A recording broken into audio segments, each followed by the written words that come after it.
Well, good evening, everybody. Just before I call the meeting to order, I just want to take just a couple minutes to review the purpose of this planning board meeting and the process for the application being heard this evening. So under the Planning Act of PEI and the City of Charlottetown Zoning and Development Bylaw, the planning board has several powers and duties, including investigating and surveying the physical, social, and economic conditions in relation to the development within the municipality, and making recommendations to council for planning decisions. The planning board focuses on land use and associated impacts of the proposed application, not the philosophical values or merits of a service being provided as part of that land use. They may also consider factors such as parking, walkability, transit to the store, if it was, for example, if it was a store, or a need for a special waste pickup.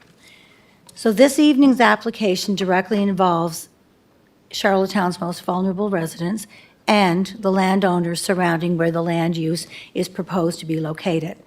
The planning board's role is to hear the City of Charlottetown's staff recommendations, consider and debate the application, and ultimately make a recommendation to council on whether to approve, deny, or defer. As the planning chair, I must ensure that the City of Charlottetown's procedural bylaw is followed during this meeting.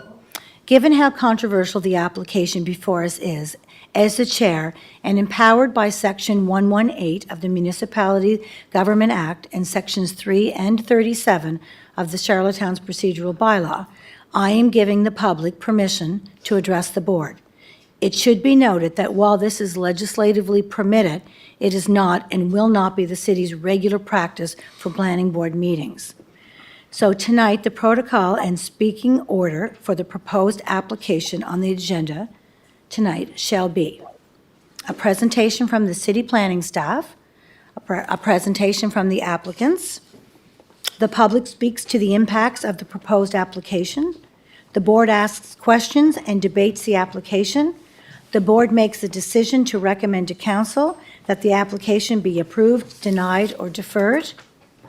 This evening, we have no speakers list. It will just be opened up to the floor for anyone that's here that wants an opportunity to come up and speak to planning board.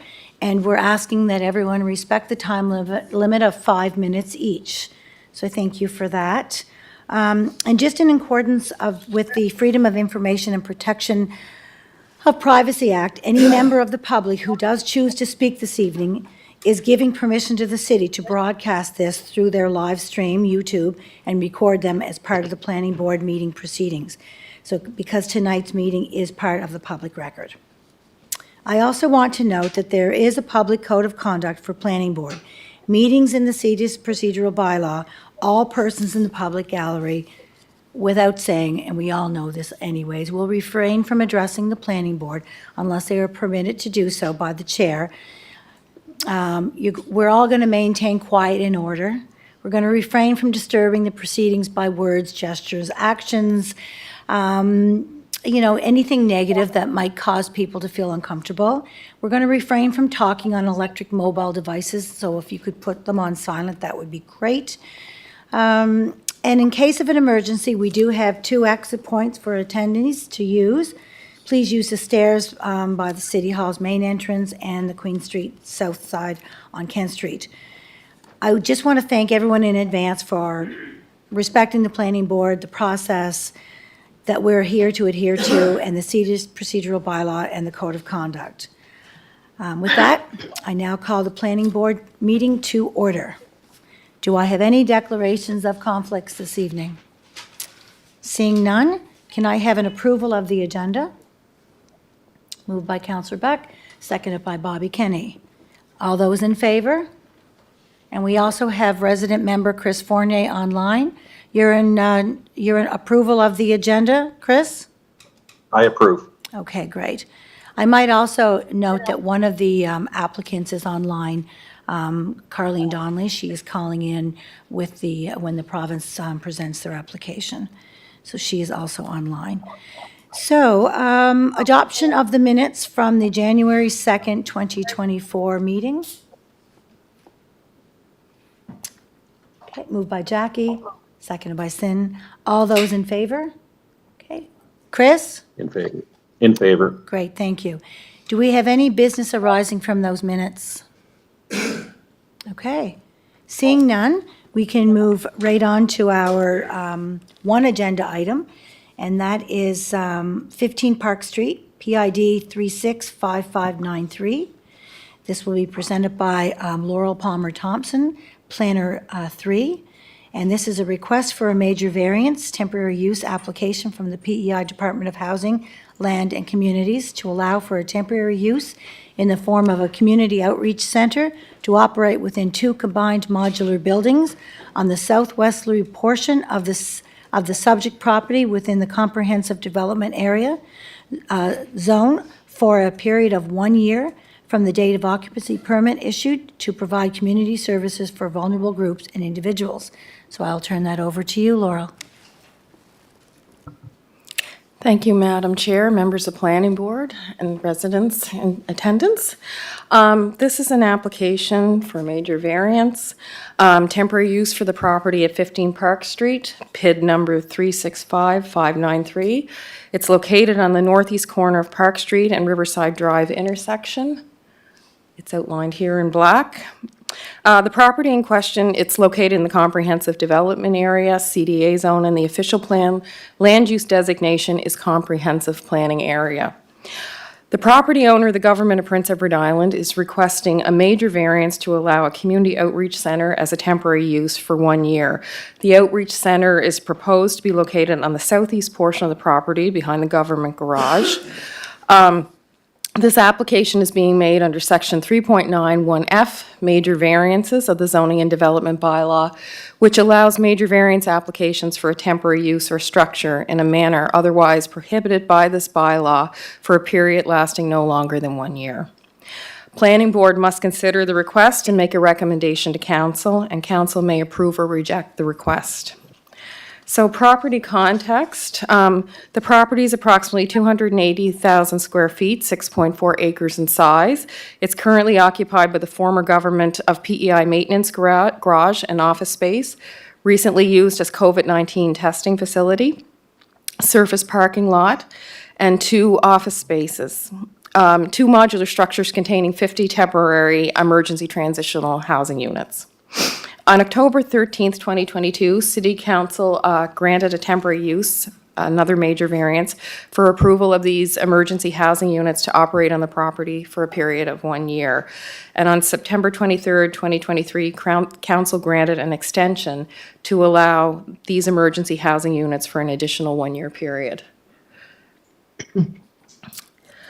Government and PEI staff have indicated, just a second, my seems to be jumping around. So Government of PEI staff have indicated that an environmental impact assessment, EIA, on the property was completed in November of 2023. This environmental impact assessment is intended to identify, predict, and evaluate the potential environmental effects of the former maintenance garage, the open storage uses that were once in the property, and Government of PEI staff have further indicated that once the report is evaluated by respective staff, they will be able to propose permanent uses and buildings on the subject property in accordance with Section 3.5A Eastern Gateway Master Plan. So the surrounding context, just going to go back a slide. Adjacent properties are occupied by a mix of land uses, including to the north, 15 Riverside Drive, and that's the EMCO Limited Manufacturing Facility.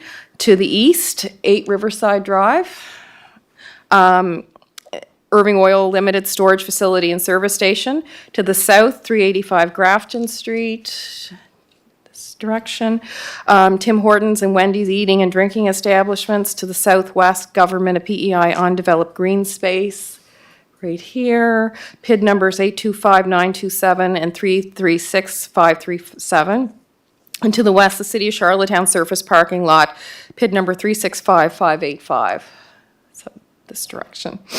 And that's an Atlantic Lottery Corporation facility. And there's also low-density residential dwelling units further west along Beach and Park Streets.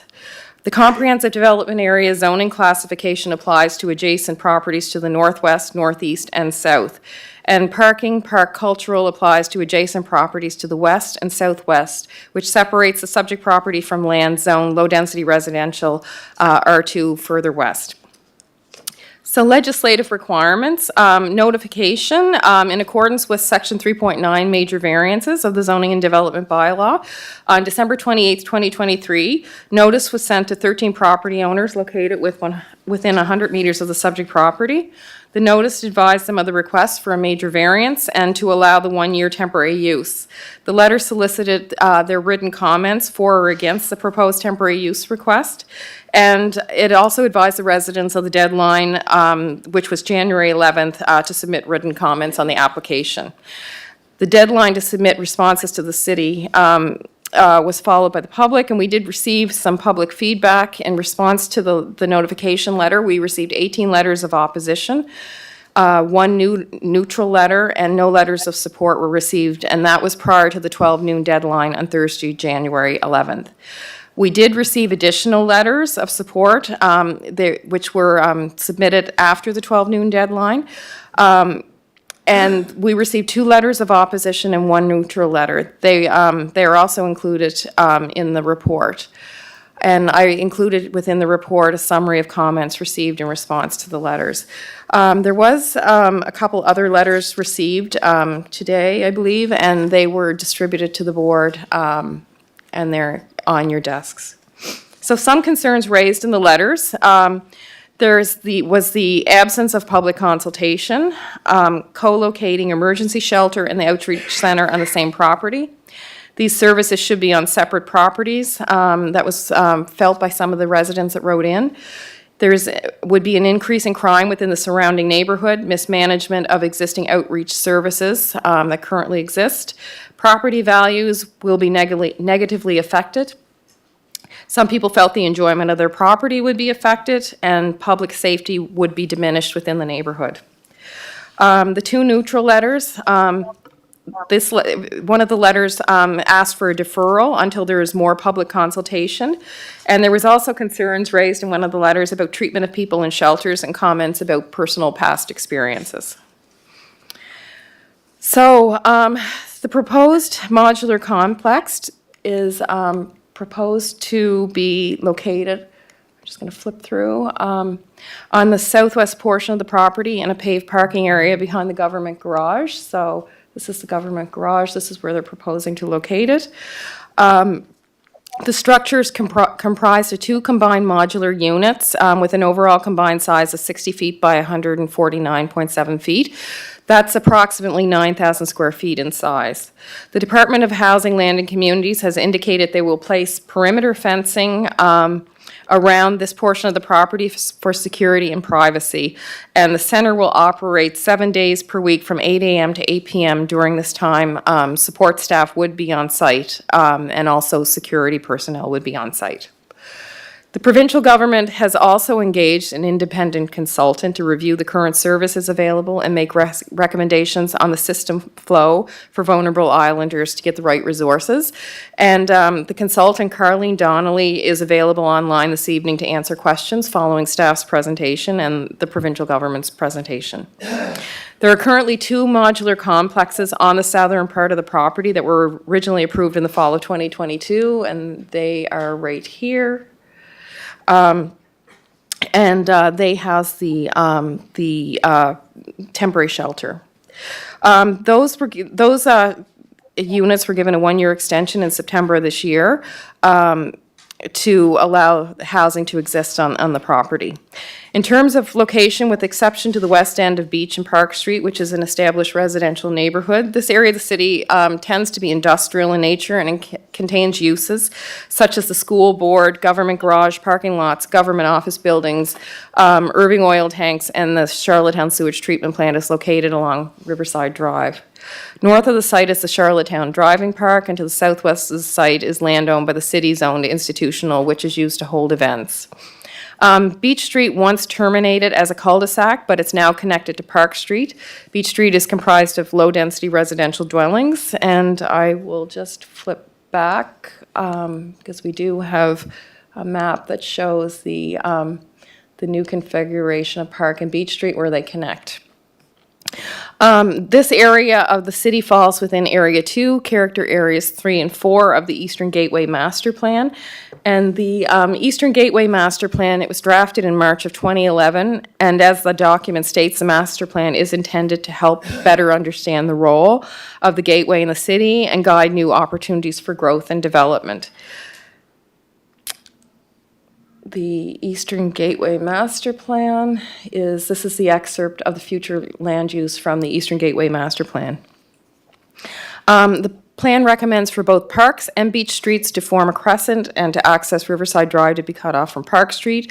That's already happened, and a new road would be constructed on the north side of the provincial lands, which would provide access to the D.P. Murphy property. The long-term vision for the plan incorporates D.P. Murphy's lands as an area for higher order commercial and office uses that could also support the MUSCC Center, which is a multi-use center, recreational center for the city. Given the direction in both the Eastern Gateway Master Plan and the official plan for the property, any long-term change of use of this property would require an amendment to the Eastern Gateway Master Plan and the official plan. This is also in addition to approval of a development concept plan for the property under the CDA zone requirements. The official plan has various policies that address healthcare initiatives, and some of the policies I've outlined in the report, but some of them are some of them under healthcare initiatives. Section 4.7 of the OP, our goal is to work with the public and provide private sector partners to explore the opportunities and costs presented by initiatives in healthcare development. Our objective is to strike a steering committee composed of officials from the 3 levels of government, non-governmental organizations, the medical community, and the private sector to pursue initiatives in healthcare development. Our policy shall be to strike a steering committee who will be responsible for exploring the development and delivery of healthcare initiatives. The official plan, it clearly recognizes the need for healthcare initiatives. However, it specifies the requirement for community and stakeholder engagement. And should the province seek to establish this use long-term within the city, a more stringent consultation process involves all levels of government, healthcare professionals, and the public must also be included. So that has to occur. This is recommended along with the formation of an advisory committee which includes neighborhood representatives. As part of the review of this application for temporary use, planning staff also consulted with city departments to seek input. Comments received from department heads were the fire department indicated that if the variance is approved by council, the outreach center would be required if the building type under the NBC needed a sprinkler system, it would be required in accordance with NFPA 1. Police have indicated that funding would be required for 2 additional officers for a total of 6 officers for 1 year from the date of occupancy of the outreach center. They've indicated that implementing a concentrated and proactive policing presence within would be essential to minimize the potential impact on the Park Street area. And there is also a need to allocate extra policing resources to the vacated Euston Street area for certain duration in anticipation of some activities, and clients may persist in that vacated area. So currently there are 4 officers funded by the province for 1 year under the Safe Spaces Agreement to patrol and monitor the area of influence, which is based on a 20-minute walking radius around the boundary of the subject property. And I'm just going to flip to that map. This is the area of influence, subject property. So the area that's outlined in blue is deemed the area of influence that the police department would have to cover. The 6 officers, I should say, that are allocated. So if a temporary variance is granted for the Community Outreach Center, then the required policing agreement will have to be extended and an additional 2 police officers would be funded for that area. Staff are also recommending that the requirement for the province to fund and operate daily garbage and safe disposal cleanup services related to the overnight shelter within the public right-of-way throughout the area of influence be extended for the period of time that the Community Outreach Centre would operate if approved. Notwithstanding this area of influence, it does contain many other amenities that are beneficial as support services for the outreach center. The area is close to other shelters, transition facilities, and medical services, and it's also within a safe walking distance for clients to these services. Staff would note that the site has accommodated other temporary uses such as the COVID testing facility during the pandemic. And as previously stated, the Eastern Gateway Master Plan designates the future use for this property as a location for a multi-use events facility. So in other words, if this variance is approved for 1 year, it will not compromise the long-term intent for the future use of the property. However, it's staff's recommendation that no extensions be given to this variance application should approval be granted. An extension past 1 year cannot be contemplated as it requires extensive public consultation with major amendments to the official plan, the Eastern Gateway Master Plan, and an approval of a development concept plan. This is in keeping with the same recommendation that was provided for the temporary variance that was recently granted for the overnight shelter on the same site back in September. So I've also included within the report a table that outlines the positive, neutral, and shortcomings of this application, and I'm sure you had an opportunity to review that. In conclusion, Section 3.91F of the Zoning and Development Bylaw, it does accommodate for the allowance of a temporary variance for a period of 1 year. A temporary use or structure in a manner otherwise prohibited by this bylaw for a period lasting no longer than 1 year. Staff are prepared to support the application since the proposed location can be operationalized very quickly to meet the immediate health needs and community support needs of the population. And moreover, the proposed use is temporary in nature. Sorry.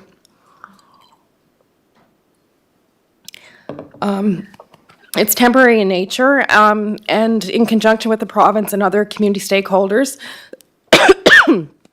sorry, it'll give an opportunity over the next year to establish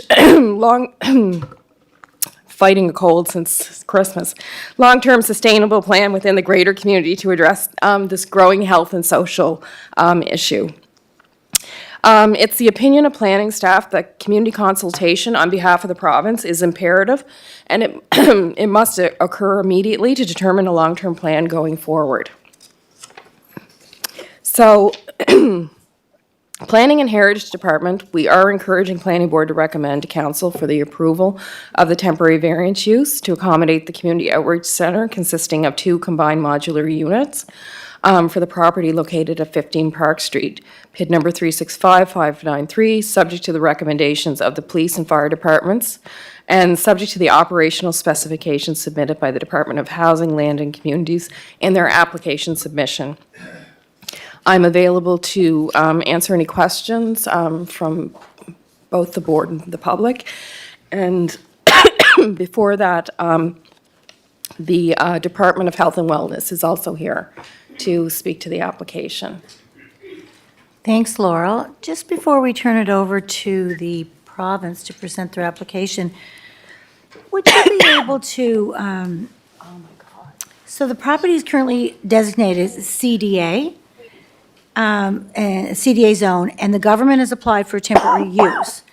So when I look at our zoning and development temporary use, 4.63.1, can you, so 4.63.1, can you explain how this application fits this criteria? Just in a simple explanation for myself and possibly the residents to understand. Because then when I look at permitted uses, uses CDA permitted zone? in a CDA zone shall be those approved by council, may include any uses or mix of use allowing in any zone of this bylaw, but council may approve any use of development in a CDA zone which it deems to be in the public interest. And so I just wonder how that is in the, if you could just clarify it. I think it's just a, yeah. Thank you. Yes, Madam Chair. So there's 2 things in play here. One is the CDA zone, which would be the normal process where you'd have to go through public consultation and council meetings, planning board meetings. The other is the temporary use variance. So they're applying for a temporary use for 1 year. It's not, there's also another layer of planning documents that's on this property, so there's a master plan that's in place. So even though it's zone CDA, we already have determined uses through the master plan that's attached to that CDA zone. So essentially, we've already developed the concept for that property. So there's a concept that's been adopted by council through various public consultation for that site. It's not just raw land sitting there. We already have a master plan in place for that area of the city. That's zone comprehensive development area. So that's why we're going through a temporary use variance, because even though it's CDA, there's already established uses for the site. So this isn't one of the established uses.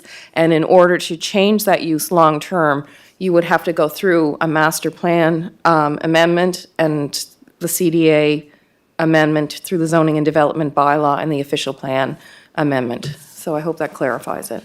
Yeah, thank you for that. And the only other clarification, because I think it's important to get this clarified before we hear from the applicant.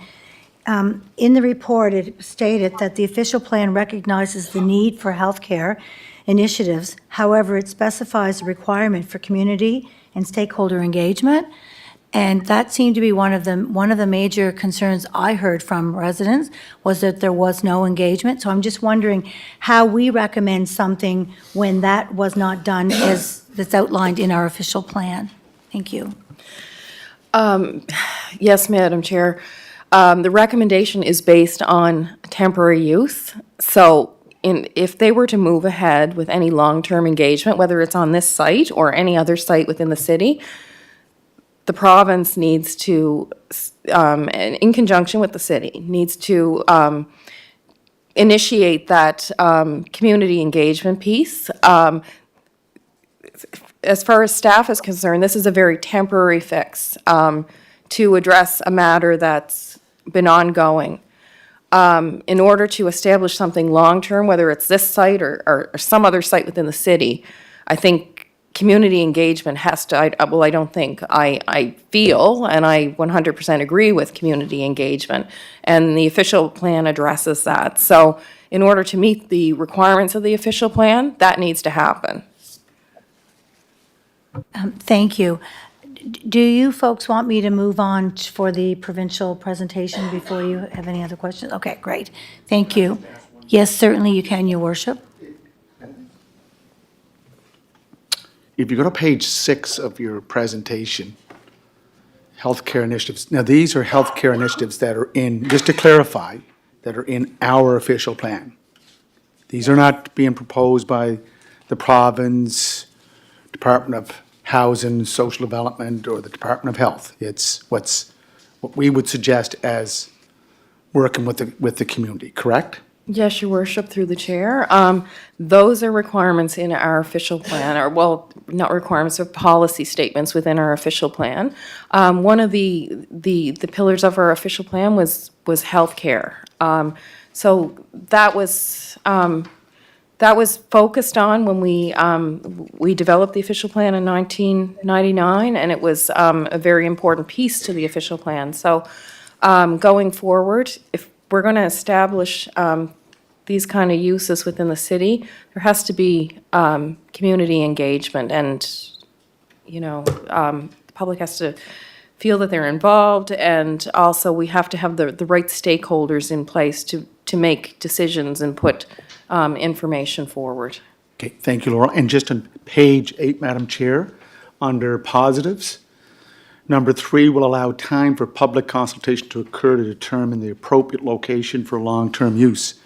Is that to happen during that 1 year of temporary variance or temporary use? Is that what you're talking about? Yes, Your Worship, through the chair. Planning staff have made the provincial government aware that they need to start this process sooner than later. That's been talked about in various meetings. And the previous approval for the temporary shelter was for 1 year only, and there was an extension to that. we're not in a position to recommend for approval for a further extension. So they'll have to rezone it. Is that what you're saying? Well, they will That's- have to, I wouldn't recommend rezoning, it's zone CDA. Right. So depending on what they plan, if they wanted to apply long-term for this property, they would have to go through the CDA process. That's going to involve public engagement for that piece, but there's also the master plan. But prior to that, we're stating that health piece is a separate piece, because they have to determine if this is an appropriate location, if it's not an appropriate location. Long-term use for this site, it's the gateway to the city. This was not contemplated for the long-term use for this property. Okay. What was complemented or contemplated in the Eastern Gateway Plan was a new multi-use sports entertainment center. Correct. Okay. Okay, thank you. Thank you, Laurel. I believe Councillor McCabe just had just a quick, I just had two clarification. questions that I was going to ask planning staff anyway, so maybe while you're sitting at the mic, because when the province moves over, I won't have to keep flipping back and forth. But following up and piggybacking on his worship's question around if this is in the plan, I think you, and I just want this more on public record, had indicated when we looked at the shelters that this is like not a short, quick process either. This is like a 8-month process, 9-month process, which is putting them pretty close to when the long-term variance is already going to be approved to, if I can count, approximately. Is that right for clarification before I ask my second question? Yes, Councillor McCabe, through the chair. It's not a quick process. I mean, the CDA process alone would be for just a regular property that, is vacant land, would be approximately 3 to 4 months. There's an official plan amendment that would also have to happen in conjunction with this, but first and foremost, they would be looking at amending the master plan, so the Eastern Gateway Master Plan. And yes, they're looking at one site, but the question is, if the cities contemplate a multi-use facility for that site, and you're not going to proceed with that use on that site, then where are you going to accommodate that? There has to be another area to accommodate that use. So even though you're replacing that use on the with the homeless shelter and the outreach center on the property that's in question this evening, where are you going to move those other uses that were contemplated in the Eastern Gateway Master Plan? So that's why I feel that, there is a challenge if you were going to completely change the direction for this site. It's just not cut and dry. And that's the hard part, because we're facing an application today, and they're putting this application in front of us when there's not only time constraints, there's already other things in place, and I'm just confused a little bit, but I have more questions for them, and maybe they'll be able to clarify. But it just doesn't make sense to me why, if this isn't a place that's going to be attainable within the time frame, first of all, that they have, and second of all, within what our own master plan details, why are we considering disruption? Anyway, that's my other thing. And my second point on your report, Laurel, with the 2 police officers that will be added in addition, the province is going to have them serve the area of influence. I guess there's questions coming. Are these police officers going to be dedicated full-time to this area of influence, meaning not required to do any other policing duties, and that's where they will be?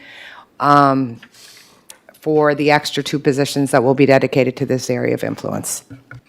That is my understanding, but the chief of police is here, and maybe he could elaborate on that more so than I can.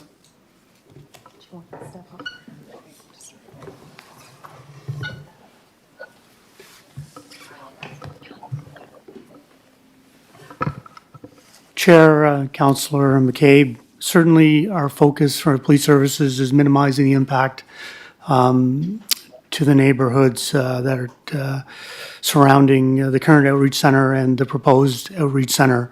Could I give you 100% commitment that these resources couldn't be redirected under emergency circumstances? No, I couldn't.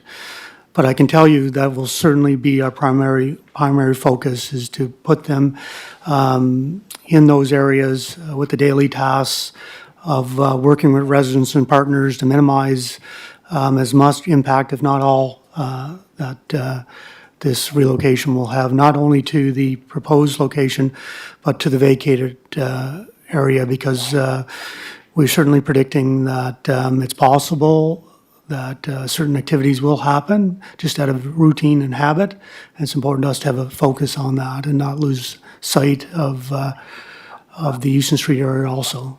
Hope that answers your question. Thank you.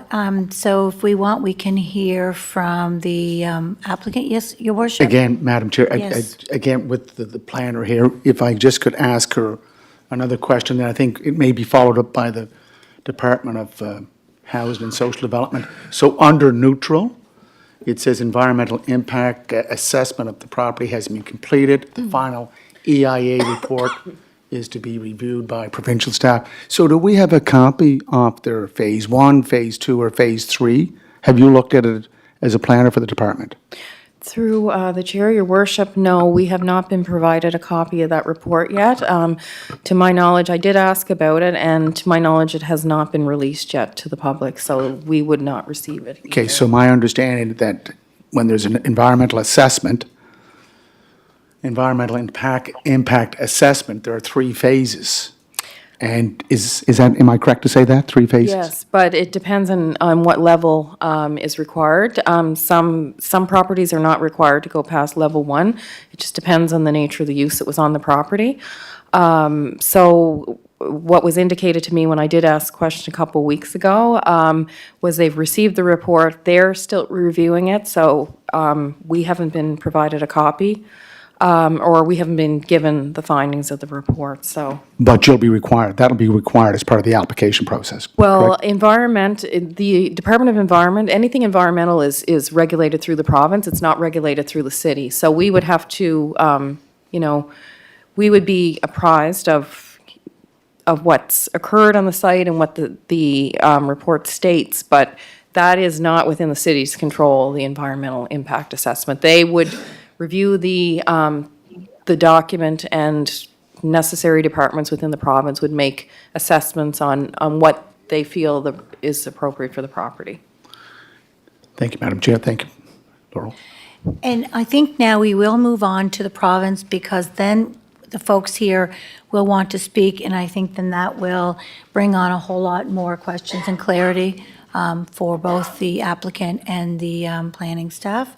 So we'll turn things over to the province to present, and a reminder that one of the provincial folks is online, Carleen Donnelly, so, and, okay, thank you.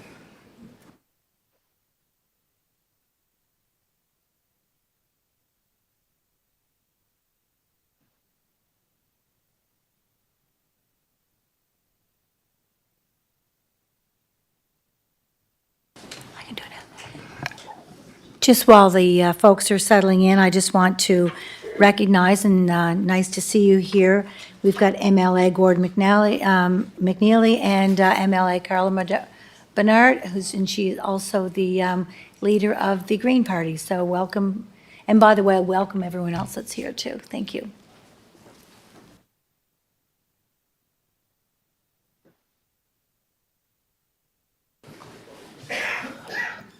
Thank you, Chair. I think we're bringing up the presentation.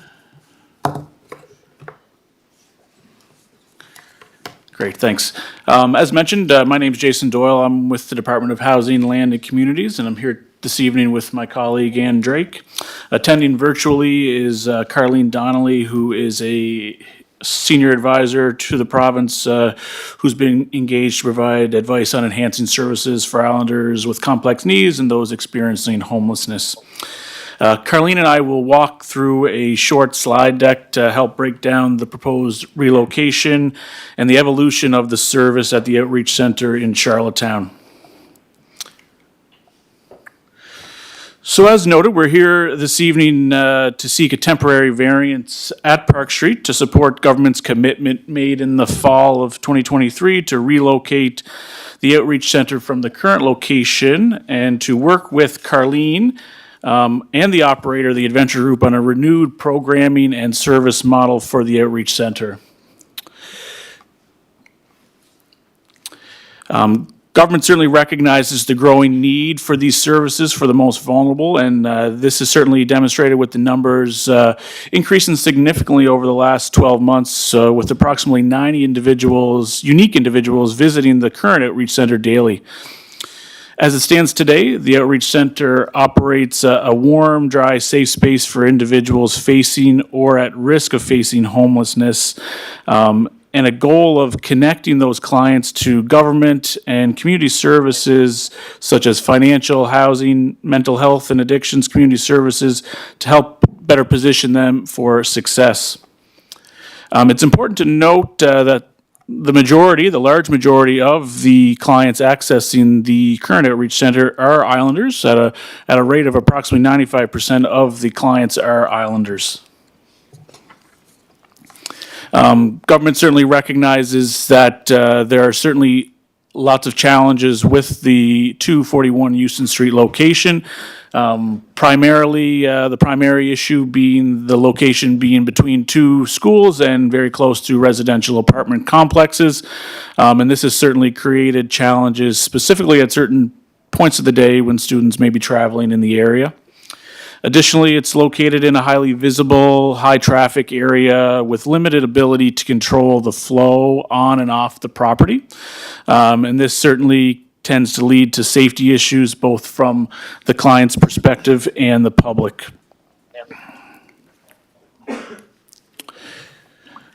On the current slide, you'll see, and Laurel had brought this up as well, but just more specifically, a bit of a site plan for the Park Street location. As it's noted, we're proposing a modular complex be placed on the south side of the property. And this complex is noted in black there and with the arrow modular outreach center. That will be the location for the new outreach center, new proposed outreach center. And as you look through the site, we have a new, I guess if you look at the north side, we have the emergency shelters that are currently in place, and then noted the former government garage that is there as well.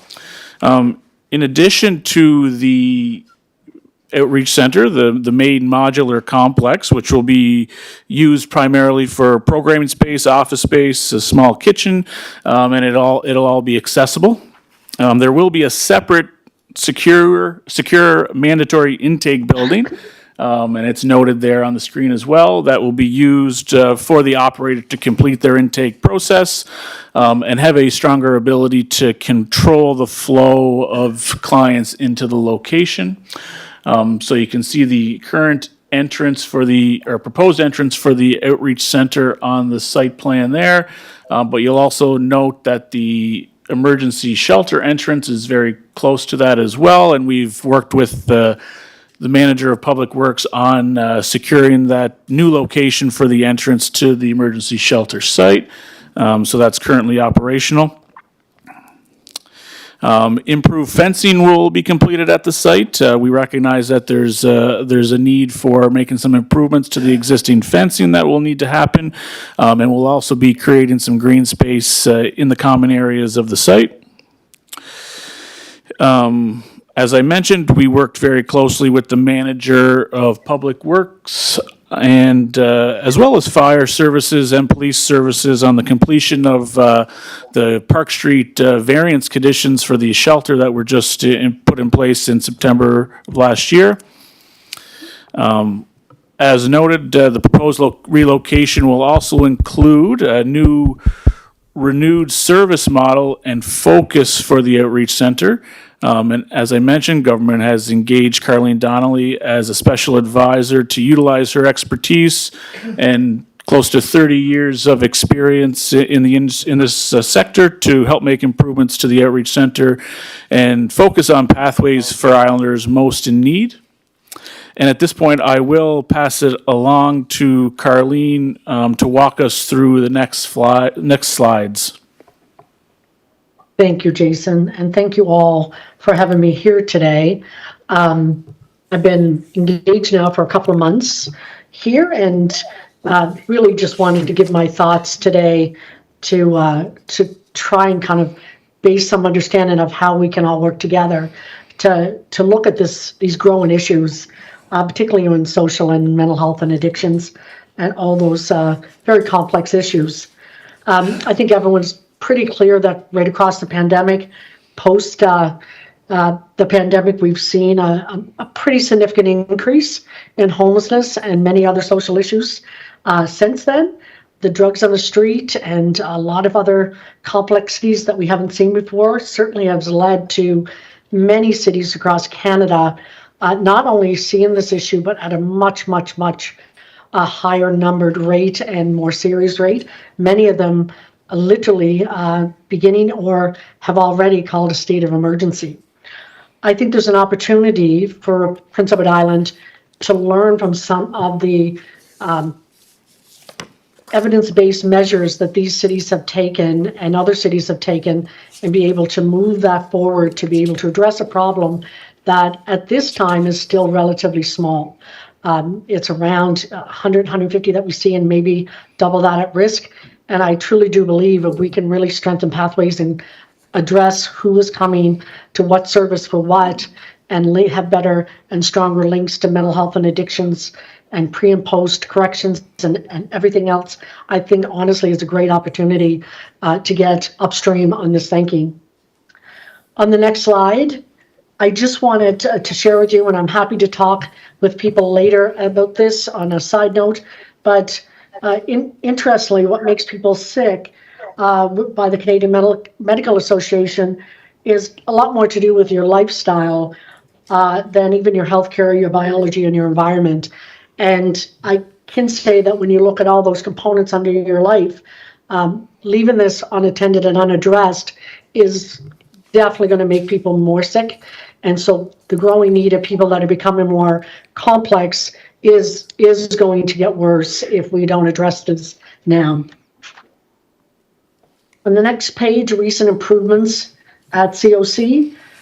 In the last couple of months, I've spent considerable time working with the team there and with other service providers and government and mental health, and just looking at and what are people coming there for, and who's there with a purpose, and who else could maybe do some of this work, and who's not there for a purpose, quite frankly.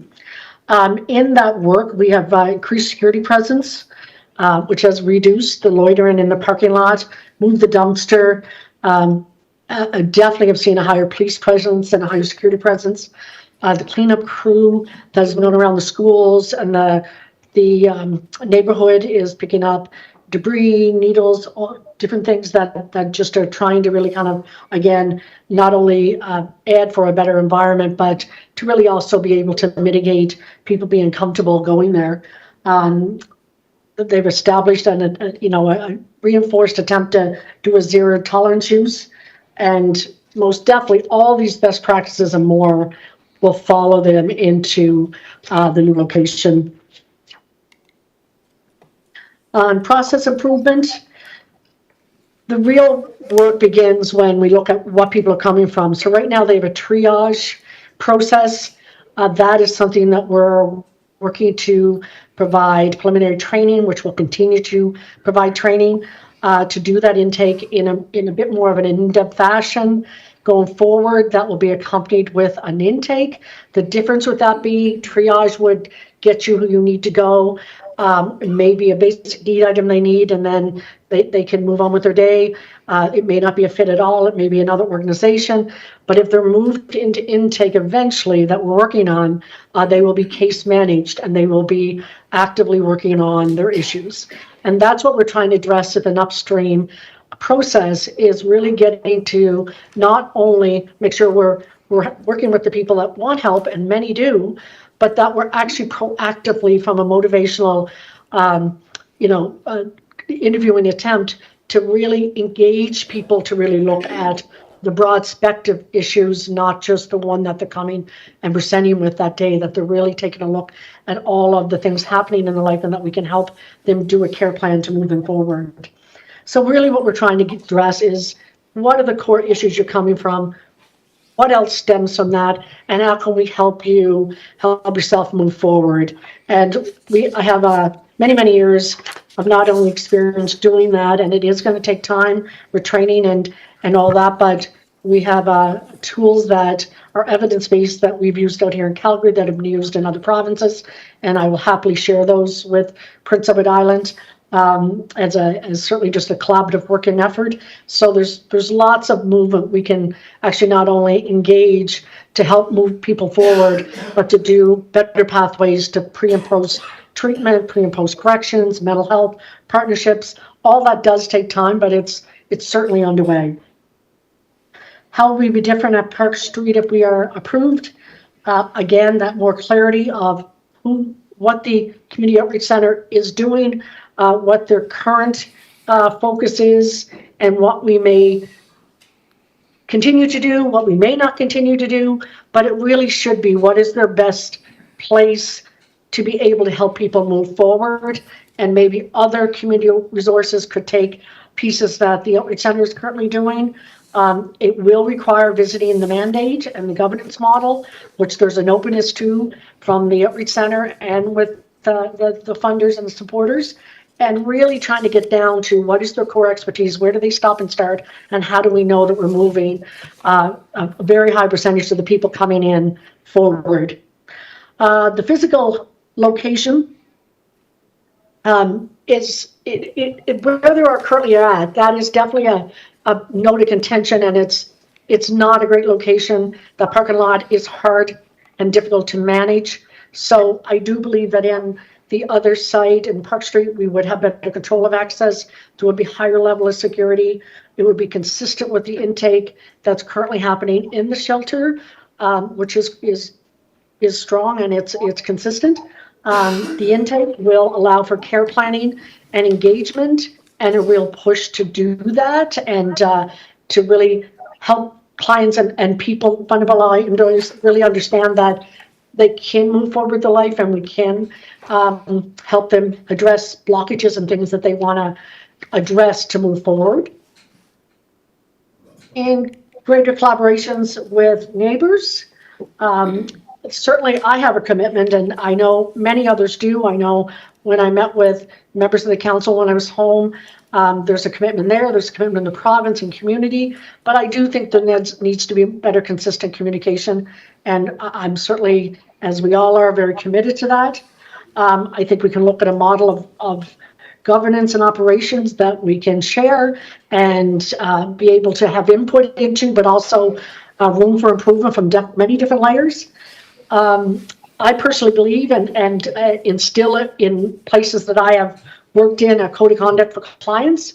And although that can come off sometimes as harsh, it's also how you communicate that and how you talk about mutual accountability and many other measures of how we all have to work together, including those that are coming for help. There's a commitment to greater communication with neighbors, information sessions, open house. I know I'm home in the first week of February and Prince Edward Island, and I'm doing some small group chats with different people and some other things that we're doing. So happy to hear more on that if people think there's anything that I personally can do.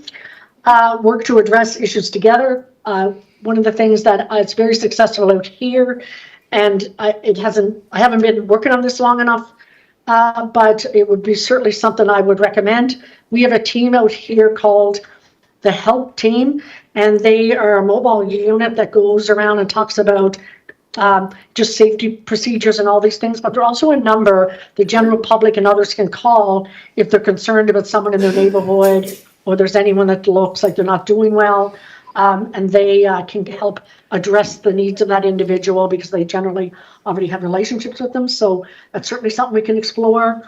One of the things I have strongly talked about and certainly will recommend is a community task force and a community action group.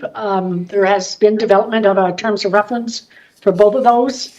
And that is an opportunity for many players at the community level. That can be any type of stakeholder, service provider, mental health, addictions, business community, and they can all come together and propose solutions to address issues or improvement in pathways, and that can report up to the task force, who can make not only decisions about whether they support it, but also priority to funds for things that they think are priorities. So that's well underway. And then enhancing safety and security we've talked about, but the fencing and the lighting and the policing are all part of that plan. It's early days in my work here, but I certainly am committed to try and find a collaborative approach to be able to meet the needs of vulnerable islanders, to be able to really work to address a growing issue in homelessness and other social issues that are complex and challenging. But I do think right now, if we can really address this, I think we'll be a lot better off in the next couple of years. So I'll turn it back over to Jason, but thank you for your time.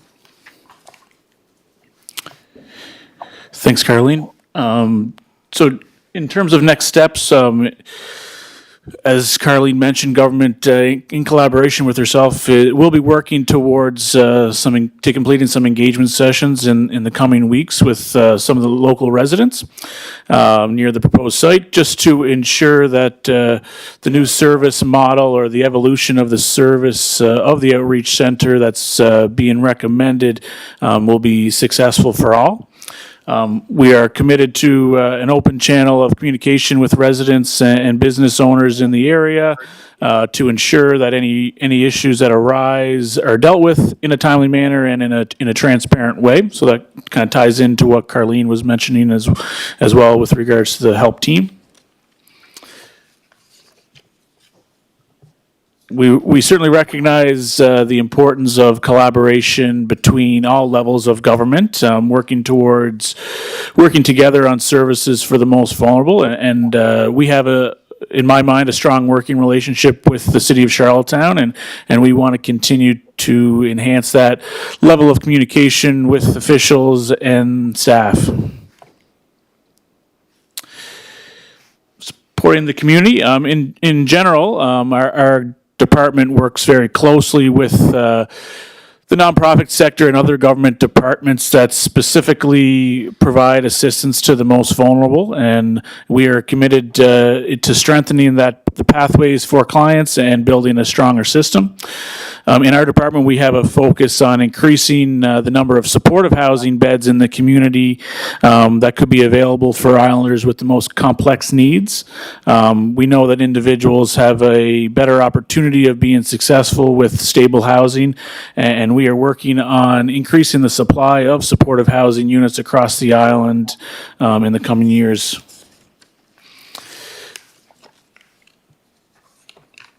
With respect to the timeline going forward, as mentioned, we will be we're proposing to move the outreach center operations to Park Street within 60 days after we receive, or when we receive, or if we receive the approval from the city, and implementing those recommended changes from Carleen and her team. Our proposal would include, if we are successful, we would close down the current location of the outreach center on Euston Street. And we do expect, as Carleen mentioned, it will certainly take time to implement some of the recommendations to the changes to the service model. So we definitely recognize there will be time needed to make those changes.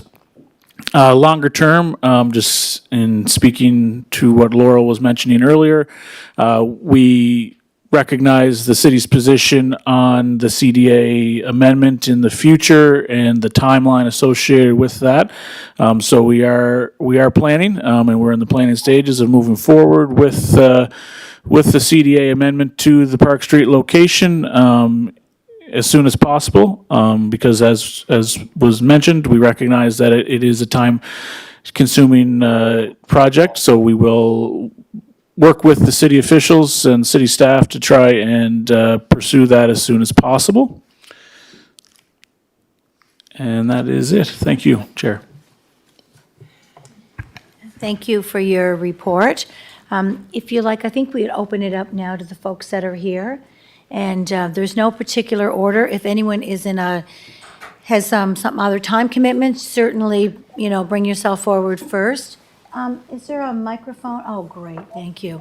So anyone that wants to go first, if you just state your name for public record and where you're from, and meaning, like, if you're from Charlottetown, you don't need to give specific addresses, so.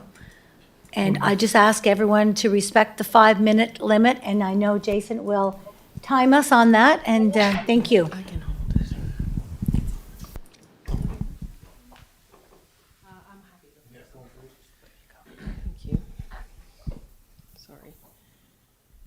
Hi, sorry, I'm using my phone. Packed up my printer when we put our house up for sale. My name is Shannon Courtney, and I thank you to ladies and gentlemen of the City Council, your worship, for allowing me to speak today. I would like to express my strong opposition to the application by the province. And I did already submit a letter, but I just want to go on record with some of those points, as well as a few others that have come to my attention since then, in having more conversations with with other residents and other folks who are more in the know than me. So firstly, I want to point towards the lack of transparency exhibited by the province, which is deeply troubling. There is a dearth of anecdotal information regarding the negative impact of the outreach center on the community in which it currently exists, and I am also part of that area of influence. These metrics, if they were being shared, if there are metrics being gathered, first of all, in the first place, if they could shed light on resident and business impacts, they have not been shared with the public. They may be being collected, I'm not sure, but they certainly haven't been shared by the province. So that's one area of lack of transparency.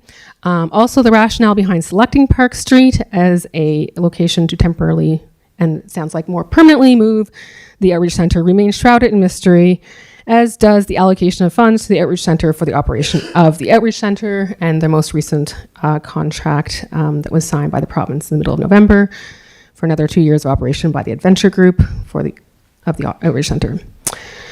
I would say transparency is essential for building trust, and the province owes it to the public to be forthright about their decision-making processes and how they came to these decisions. The environmental assessment, I know this has already been touched on again, but my speech, so I'm just going to repeat it anyway. The absence of information on the results of the environmental assessment is, I don't think this is working anymore. Okay. Do I need to use it? Oh, I do. Okay. It is crucial for the community to understand the potential environmental impact of relocating the outreach center to and not just for the residents, but obviously for the clients. And I do question really the decision to move a healthcare facility to what is considered has been, I know, anecdotally called a toxic site beside a high-speed bypass. So I'd just say that would be a vital component in making an informed decision on what is apparently a temporary variance application, but what is really a foot in the door to a permanent application for changing the use of that space. I would also point to the contradiction with the standing committee. So there, for service delivery, emphasizing a more distributed approach. However, the decision to move the outreach center to Park Street contradicts that recommendation, resulting in a more centralized service model. So I question why the province appears to be ignoring its things and potentially exacerbating existing challenges. And to me, the biggest and most problematic issue, which has been raised already here, is the community engagement. The lack of 3 years is alarming. This is not a new thing. This is not new that the outreach center is in Charlottetown. It has been here since 2020. Community consultation to date on or its impacts on the community. So I don't foresee they're going to suddenly start changing their tune unless they're forced to by the city. A transparent and inclusive decision-making process is essential when making significant changes to our neighborhood. The absence of public meetings, town halls, and surveys is indicative of a pattern of negligence. Stakeholders, including residents, businesses, and outreach center clients, deserve to have their voices. If the only time the province does community consultation is when their hand is forced to do so by the city, then I can assure you that the engagement will not be a genuine effort to listen to the residents and businesses, but rather a perfunctory tick-the-box activity. The province has had ample time and opportunity to engage with communities impacted by the outreach center and has never acted upon these opportunities. As a result, there is zero trust in this government and a community of residents scared. And then there's the mismanagement and safety concerns that surround the current outreach center in its current location.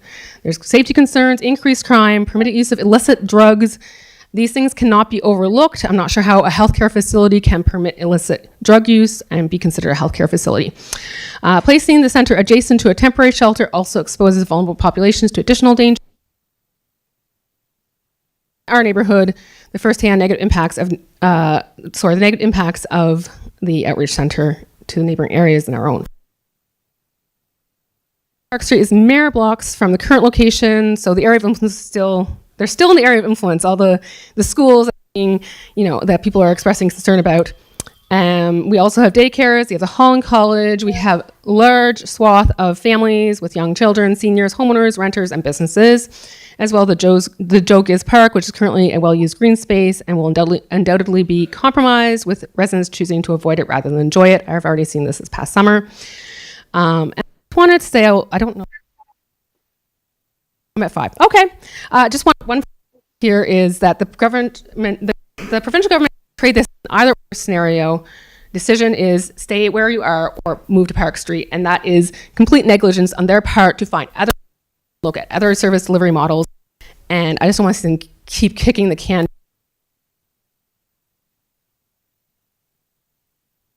door to decide on. So there you go. The end.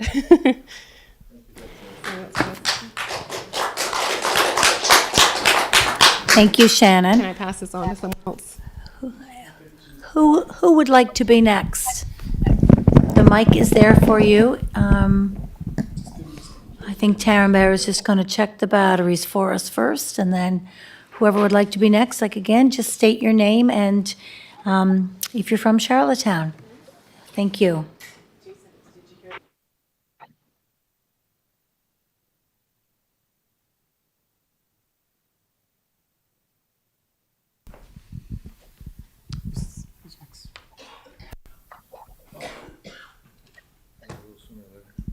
Thank you. Boyd Bearden, Charlottetown resident. And I just have a question right off the bat here is it Jason here, right here? Right? Boy, just remember that. through the chair. Yeah, the questions will come from us later. Okay. You're just here to Okay. share. Fair Okay, enough. thank you. Well, here we are again. As you're aware, this is the 4th time the province has requested a variance for this property. I would like to start by saying the planning board has failed to inform residents that an application has been made yet again for this property. Due to the layout of the said property, there are very few residents within 100 meters stated in the bylaw. Because of the size of the parking lot on Park Street, hardly any of the residents were informed of this pending application. This is the 4th time the outreach center is to be moved. This center has caused significant problems everywhere it has gone, due in part by mismanagement by the Adventure Group. This group seems to be ill-equipped to handle the unique problems the clientele that use the outreach center need help with. The last time we were here discussing a variance the province wanted for this property, you, the members of the planning board, stated that you must make your decisions based on the best usage of this property. Based on previous actions that have taken place at the center on Euston Street, I question if things like assault, stabbings, theft, sexual assault, open drug use, drug sales, arson, attempted murder, trespass, break and enter, and the list goes on.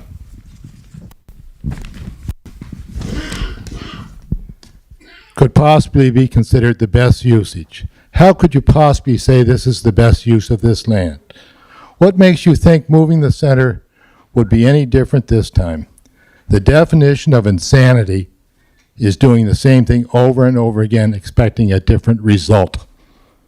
Let's not fool ourselves by thinking that this will be a temporary site, as the province has plans on making this permanent and applying for a zoning change for the whole site. If the province gets this zoning change, they will be able to put whatever they want on the site, and the city will have no control over its usage. All the money CADC and the city has spent on the Eastern Gateway Plan will be wasted. The Eastern Gateway Plan was developed to enhance the eastern entrance to our city and to develop this end of the city to attract visitors and provide recreational space for city residents. The land in question is a large part of this plan and will be lost if the province is allowed to continue. Excuse me. In June 2018, City Councilor Greg Rivard stated in a newspaper article, and I quote, "If a developer comes to the city with a plan to develop this area of the city, can use the gateway plan to see if said development will interfere with the city's long-term plan for the area." He also states that the city wishes to protect this area under the long-term plan. I would urge members of this planning board and current members of city council to go and read over the Eastern Gateway Plan to see the vision for this area before you make a mistake that will be very hard to change. Let's not fool ourselves by thinking this is the only option the province has. Excuse me again. City council has a duty to its citizens, all of its citizens, not just the vulnerable, but also area residents. We should not have to live in fear because the province has failed in its ability to properly address these issues. The province has put city council in a no-win situation. Council can't move or leave the center where it is without destroying a neighborhood. It should close. Let's talk about the center for a moment. What I understand about the center was put in place to help homeless population and was to report back to the public regularly with progress reports. I have not heard any reports from this group stating any kind of success. I have, however, heard many reports of illegal activities taking place on Houston Deed property. The constant drug use and other illegal activities have stretched our police and ambulance services to the breaking point. This insanity needs to stop. Shut this center down. I do realize the planning board can only look at the application before them, but they do have the power to not recommend this application. Say no. The city needs to listen to its residents and say enough is enough and shut it down. I fail to see that this could possibly be considered the best use of this property, and I urge you to turn down this request. Thank you.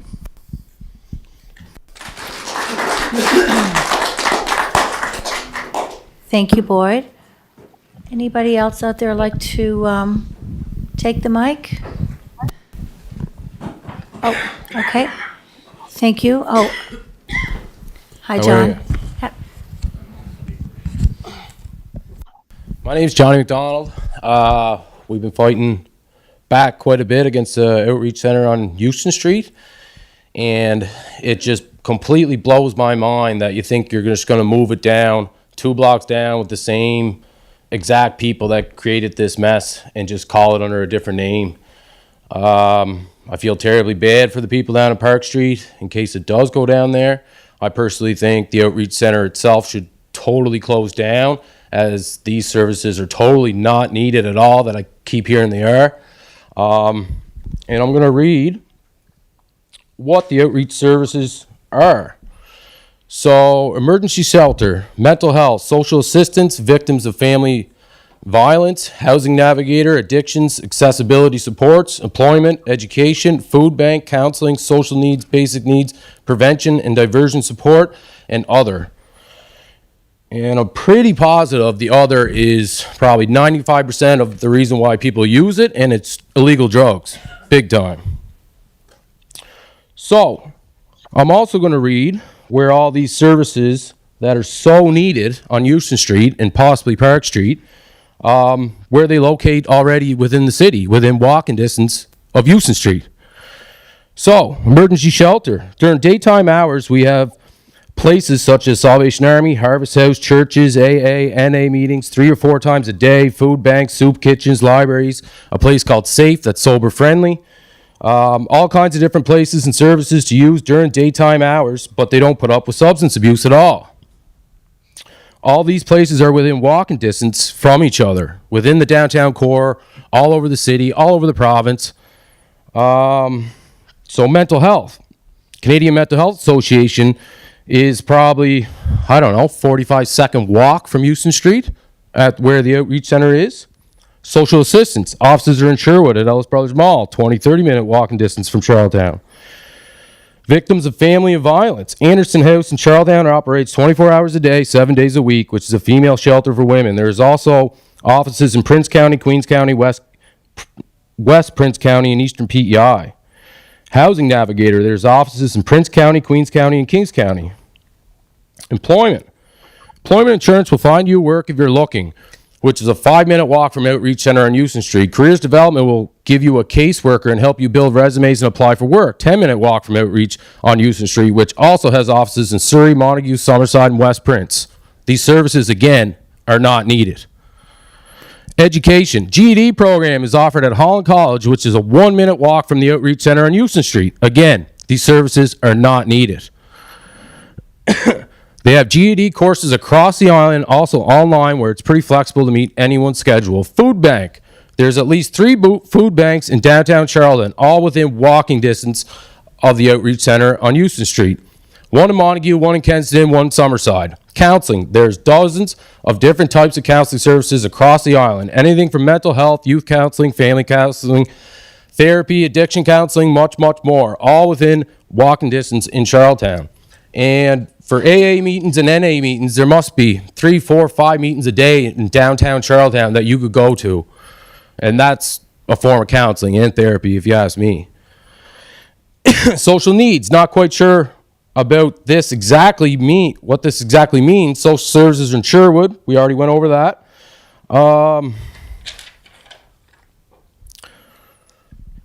Basic needs. 211 is a service you can call or visit their website online where you can search for government services that best reaches your current needs. You can access these from different government offices spread throughout the province or virtually anywhere from a library or cell phone. Not very hard to get in touch with them at all. Prevention and diversion support. John Howard Society provides these supports, which is to help prevent people from becoming homeless. They have offices on Queen Street in Charlottetown, Sherwood, and Summerside. Pretty reasonable walking distance for anyone in desperate need to stay off the streets. Other.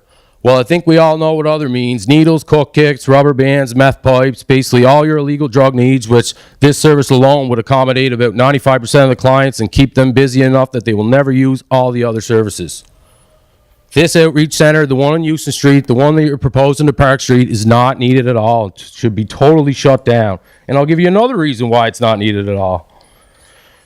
So, we have the Harvest House on the corner of Bayfield and University Avenue.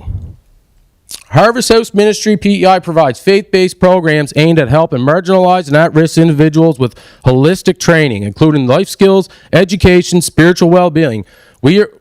We envision a caring, not-for-profit organization dedicated to restoring addicted persons to productive and contributing and independent lifestyles.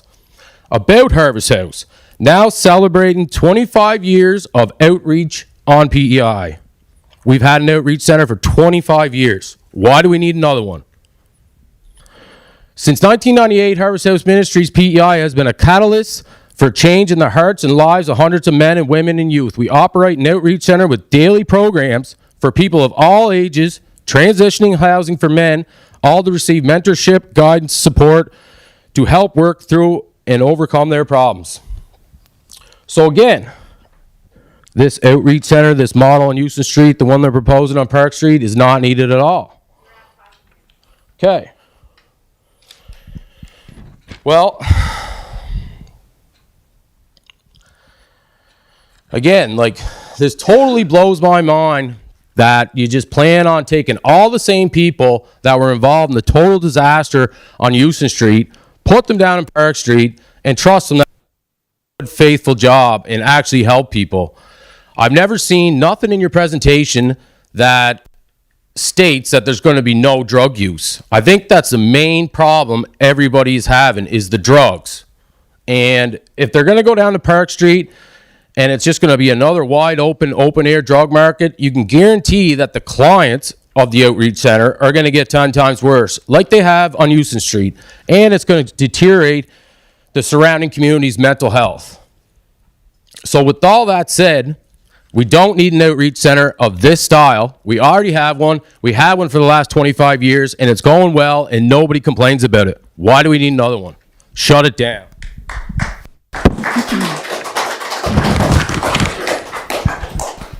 Thank you, John, and you know, it saddens me to have to say this, but I do need to remind everyone here in the room that it's a really, really tough thing to be dealing with this. But as the planning board, I just need to remind that the planning board focuses on land use and associated impacts in a proposed application. Unfortunately, not the philosophical values or merits of a service that's being required. And so I just had to put that out there, that, you know, your thoughts are wonderful and important, but it's unfortunately not what the planning board is here to do tonight. But I really, really appreciate your words and the words that the applicant can hear tonight. So anybody else like to speak now? Okay.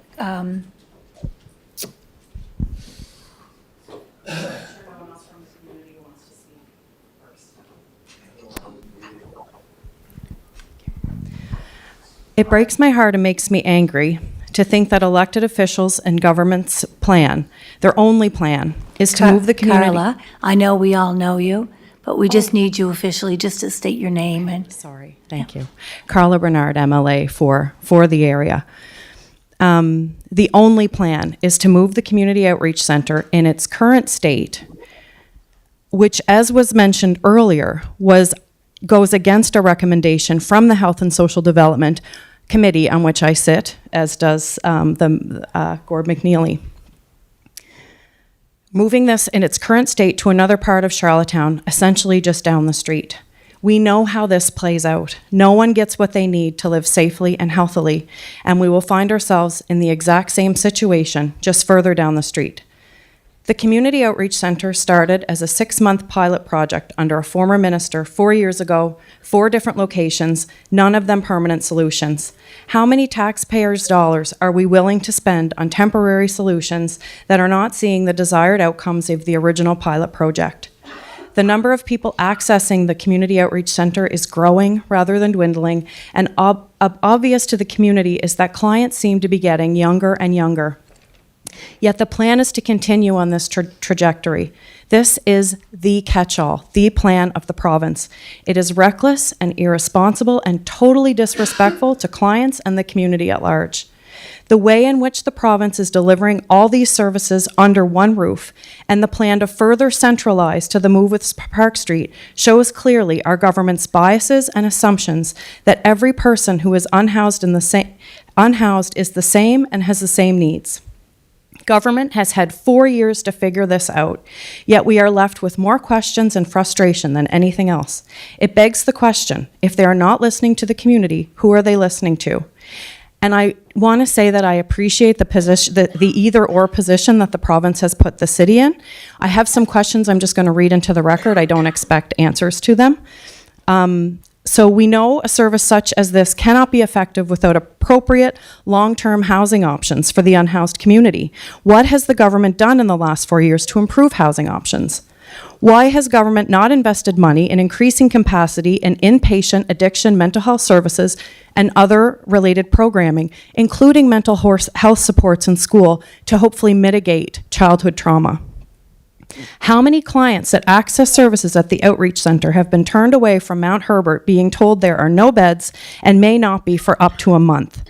And going back to a point that was made earlier in the province's presentation, the fact that the questions, where are people getting stuck, where are their system blocks, and they need to identify root causes, the province knows that already. They just need to act. Clients appear to be younger and younger. Is government not concerned about this? Are they collecting data on this? Where is phase 2 and phase 3 of the environmental assessment? They are expecting council to vote on this, but they haven't even given you information that you need to do so. That is disrespectful. Has there been any sort of community impact assessment complete to see how services could be improved? When will we see the results from the consultant, Carlene, who's on, hired to improve services? What is her advice to this point? Is there anything government can report on the work? I believe we heard some tonight. Why are we keeping all of these services under one roof and one parking lot? Charlottetown is a walkable city. We should be offering services in different locations so that people feel safe accessing them depending on their needs, therefore making them more accessible. Putting them in one parking lot does not make them more accessible. How much money is government willing to spend on temporary solutions, and when will they do the work in conjunction with the community to come up with a long-term plan that the island can actually be proud of and will not disrupt future city plans? Thank you. Thank you, Carla. Madam Chair, if I may, I don't have a microphone here, so I'm going to be very loud.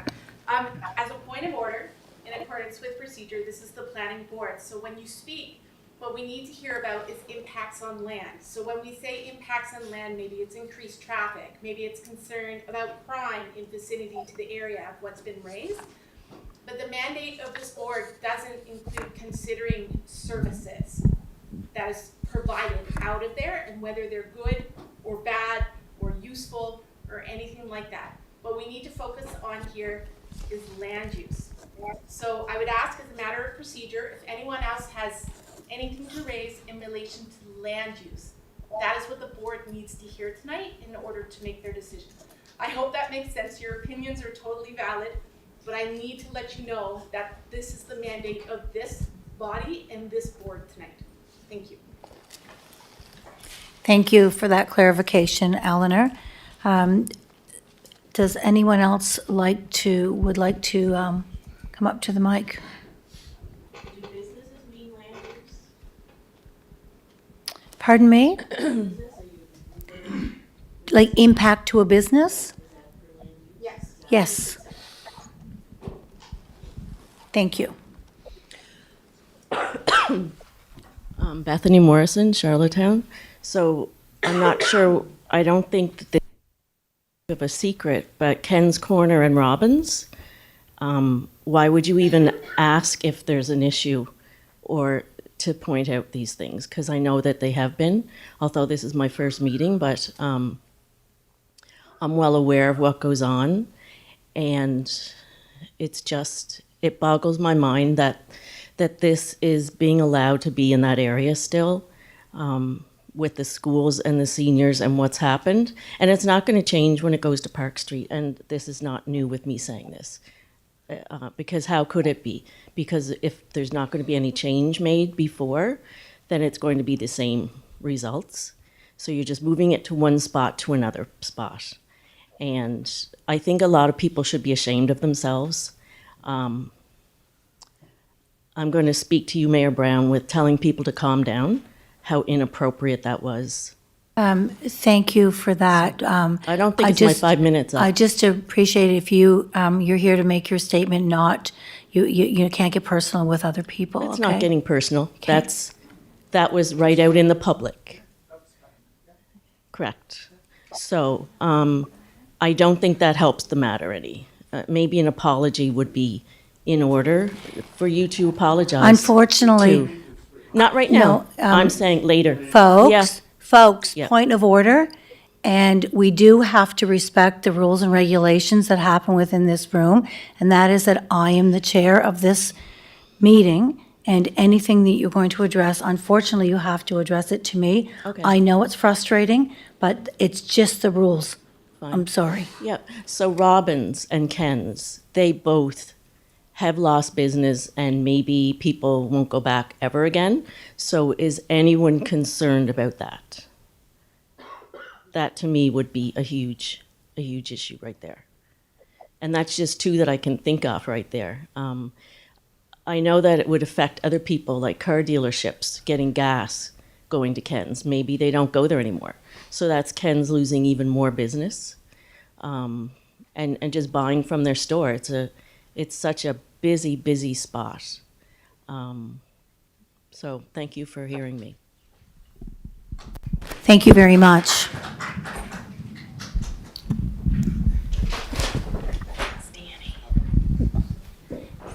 Anybody else like to speak before I open it up to the planning board for questions? Okay, well, we're going to open this up for planning board to seek clarification from either the planning staff or the applicant. And, yep, so open up the floor. Sin, go ahead. Thank you, Madam Chair. Question to the planning staff and the police chief here. So what is the estimate population within the zone of influence, and what is the population to police ratio in Charlottetown? The population to police ratio through the chair. I think I would have to speak to the chief on that. I'm not able to provide that information off the top of my head. Thank you. No problem, thank you. And what's the estimated population? What are we right now? I'm off. I would have to look at that too right now. In the zone of influence? In the zone of influence. I would have to seek clarification on that as well. Thank you. Thank you for that, Sin. And maybe those answers to those questions could be, added into whatever goes to council this evening, whether it's a recommendation or a deferral or just so we have those answers. That would be great. Thank you. Okay, anybody else?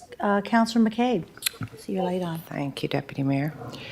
So I know we are here to look at land use, but we also know that this is much more than a land use issue. So I think we still have to be respectful for people coming in and being able to voice their concerns and their frustrations.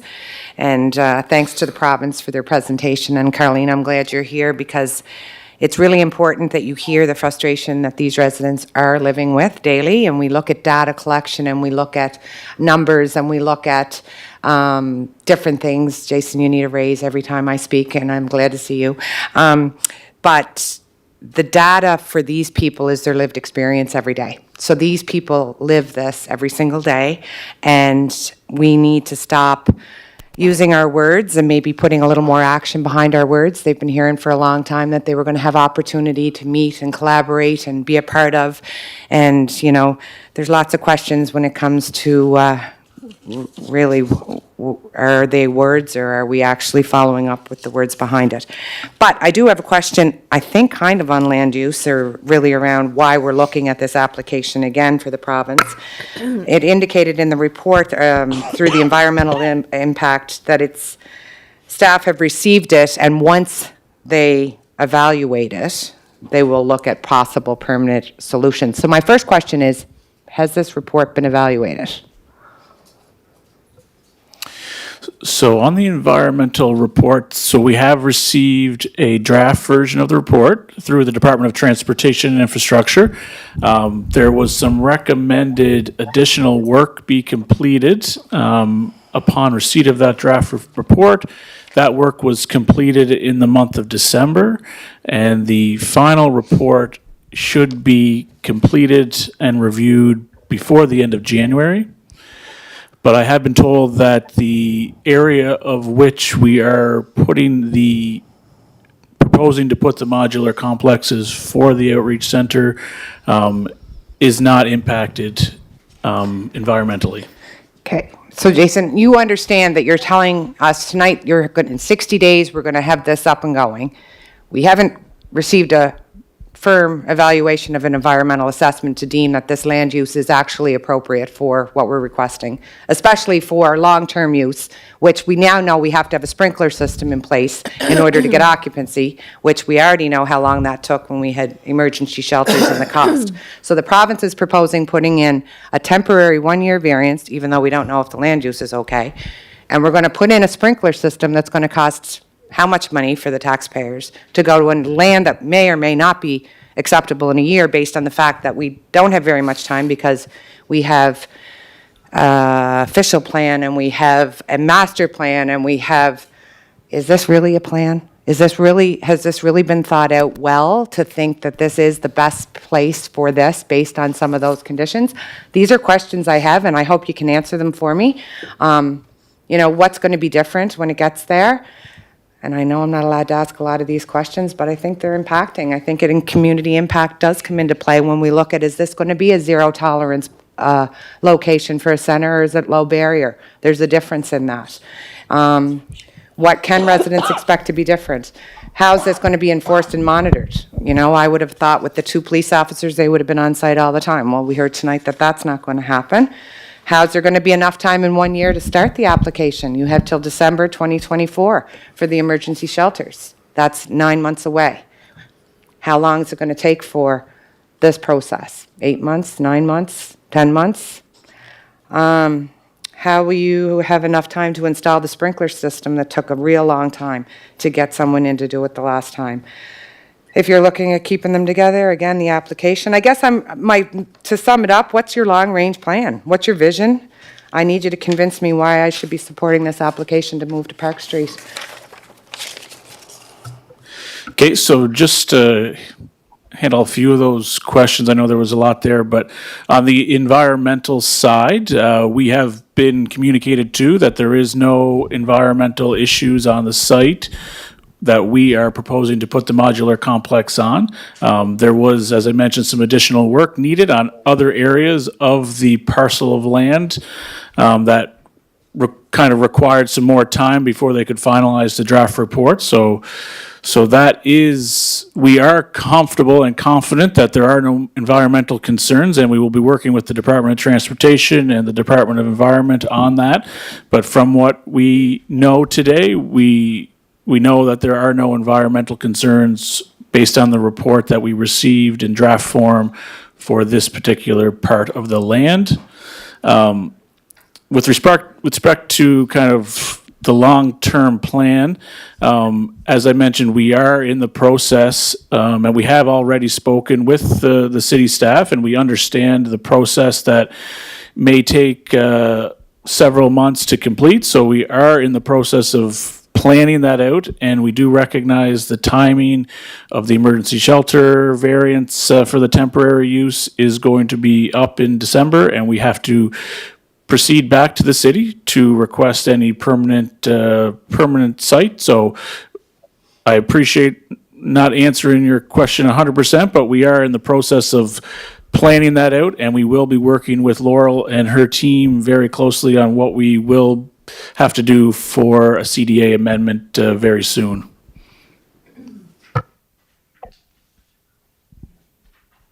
Thank you. Go ahead, Sin. Thank you, Madam Chair. So question to Jason. If you anticipate a long-term solution for this and in this particular site, then why did you, the province did not apply for an amendment to the master plan rather than bringing a temporary variance? Well, I think, Senate, it probably comes back to the timing. We know that government recognized that the location on Houston Street was not suitable anymore, and a commitment was made at that time to relocate to Park Street, and we certainly wouldn't have, unfortunately, had enough time to go through the formal CDA amendment process, and that is, the reason for this temporary variance application. Thanks, Jason. But at the same time, we had one temporary variance for the emergency shelter, which is you cannot ask for extension to that shelter. Now, for the overdose prevention side, that I believe the council rejected that application. And it is a similar application for the same site, and with the same temporary variance. When the issues are all interrelated, you could have come up with one application and allow for a public participation process, and then the council and the board would have decided. It's again repeating the same thing through the planning board, and again we'll come back a year later for a permanent. It's also costing the city money. For the temporary period, it will be a burden to the city's budget. It will be a burden to your budget as well, because you would again have to come back to the city planning board and the council.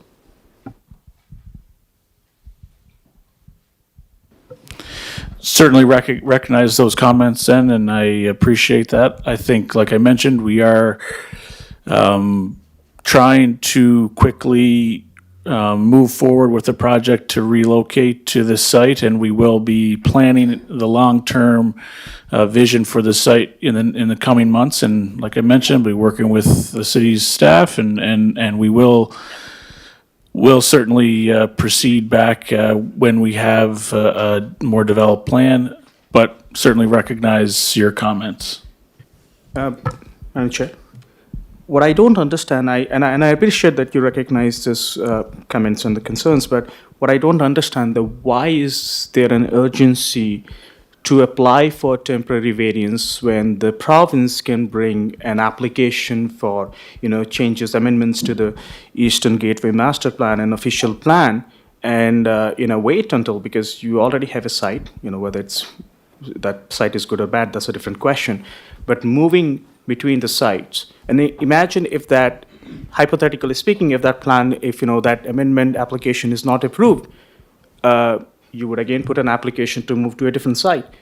Why not to come up with a plan, a concrete plan? Like, yes, I understand the government, as promised, and that's an election promise, and I'm not getting into the politics of it.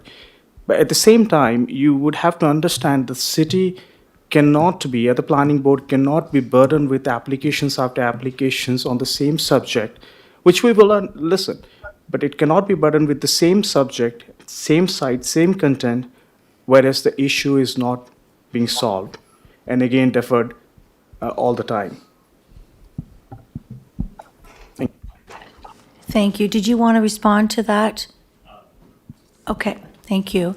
Any other questions? Jackie, go ahead. Oh, go ahead, Jackie. Thank you. I had a quick question and then just sort of a comment on the application in general. My one question, though, is under the section of the official plan, healthcare initiatives, and our policy is to strike a steering committee responsible for exploring the development and delivery of healthcare initiatives. Has that steering committee been established? No, I think we might have touched on this earlier tonight, but no, we did not. And I asked similar question that also focused more in on why there had been no public consultation.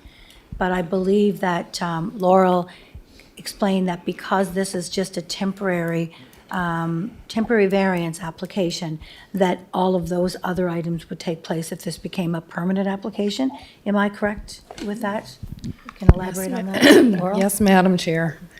Having some problems navigating my voice tonight.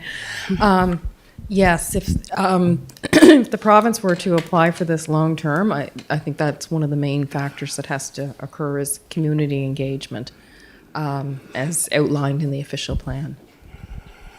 Okay. I just had a comment for the rest of the board about the way that I'm interpreting this request.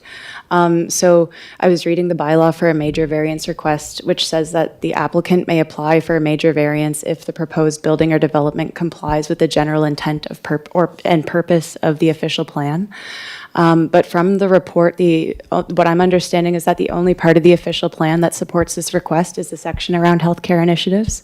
And I do believe that healthcare services and prevention are extremely important to support vulnerable members of our community, and that also it's important for this building to be accessible. But the same healthcare section says that our policy is to establish a steering committee, which hasn't been done. It also says that there's a need for community and stakeholder engagement, and the only engagement that's happened has resulted in opposition or neutrality. Then my feeling is that the portion of the official plan that supports this variance request also kind of contradicts the policies and objectives that fall under it. So when the applications for shelters and the safe injection site came up, the letters of support and opposition were much more balanced, which is why I voted in support of that request. But in this case, the only community consultation that's been done is resulted in opposition.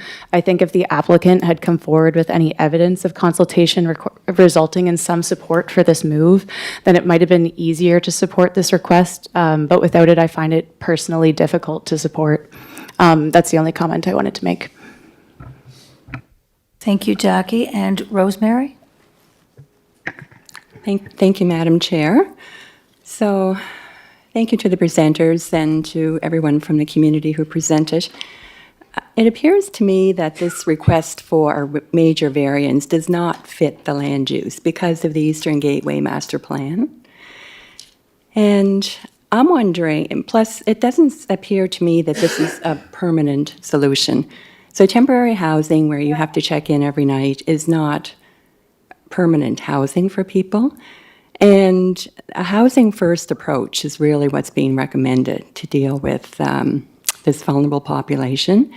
So I'm wondering why the government is not looking at a housing first approach as a long-term permanent solution to this situation. So, Jerry, I think that certainly is the housing first model is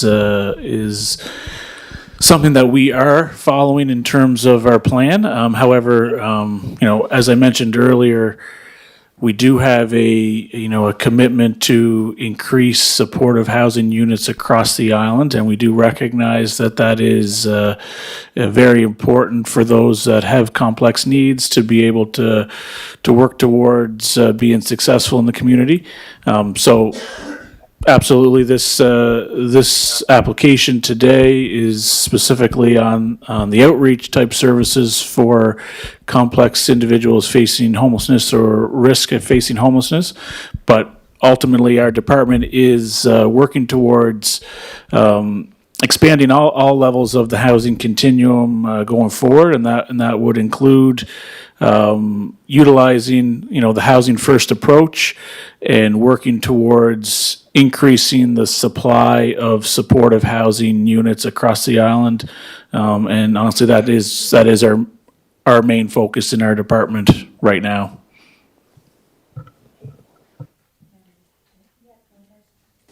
Thank you. And I just think as a member of the planning board, we need that kind of information. We need to hear what your long-term plan is.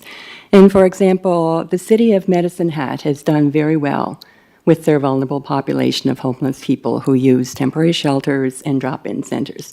I haven't heard anything about any other cities, provinces, states, countries, and what they're doing and what we might do, to model that based on success and evidence. Thank you. Just in response to that, I think that is one of the things that Carlene has been engaged to do to provide her expertise through her experience over the last 30 years in that industry. So with this, outreach center relocation being proposed, Carlene is and her team is working on the development of a strategy for managing these individuals that are facing homelessness or risk of facing homelessness, that are facing complex issues with mental health and addictions, and figuring out the root causes to that problem and the pathways that can be accomplished. And I'll pass it on to Carlene if she has any more comments in that regard. Yes, there certainly is. Thank you. Lots of examples out there, and it's something that the way we see it is people that are coming there, and I know some points are made earlier about different resources, but there is a capacity level that's restricting a lot of those resources from taking new clients. So the whole goal is to have people come in the front door, get their services met, get a care plan, whether it's this center or other service providers, but to move them out the back door and to get them housed and then provide in-house supports. That's definitely the goal. And there's lots of samples of that. And I certainly have a lot of best practices and evidence-based programs, as I said earlier, that I'm happy to share. But again, it's going to take some time. Thank you for your response, Carlene.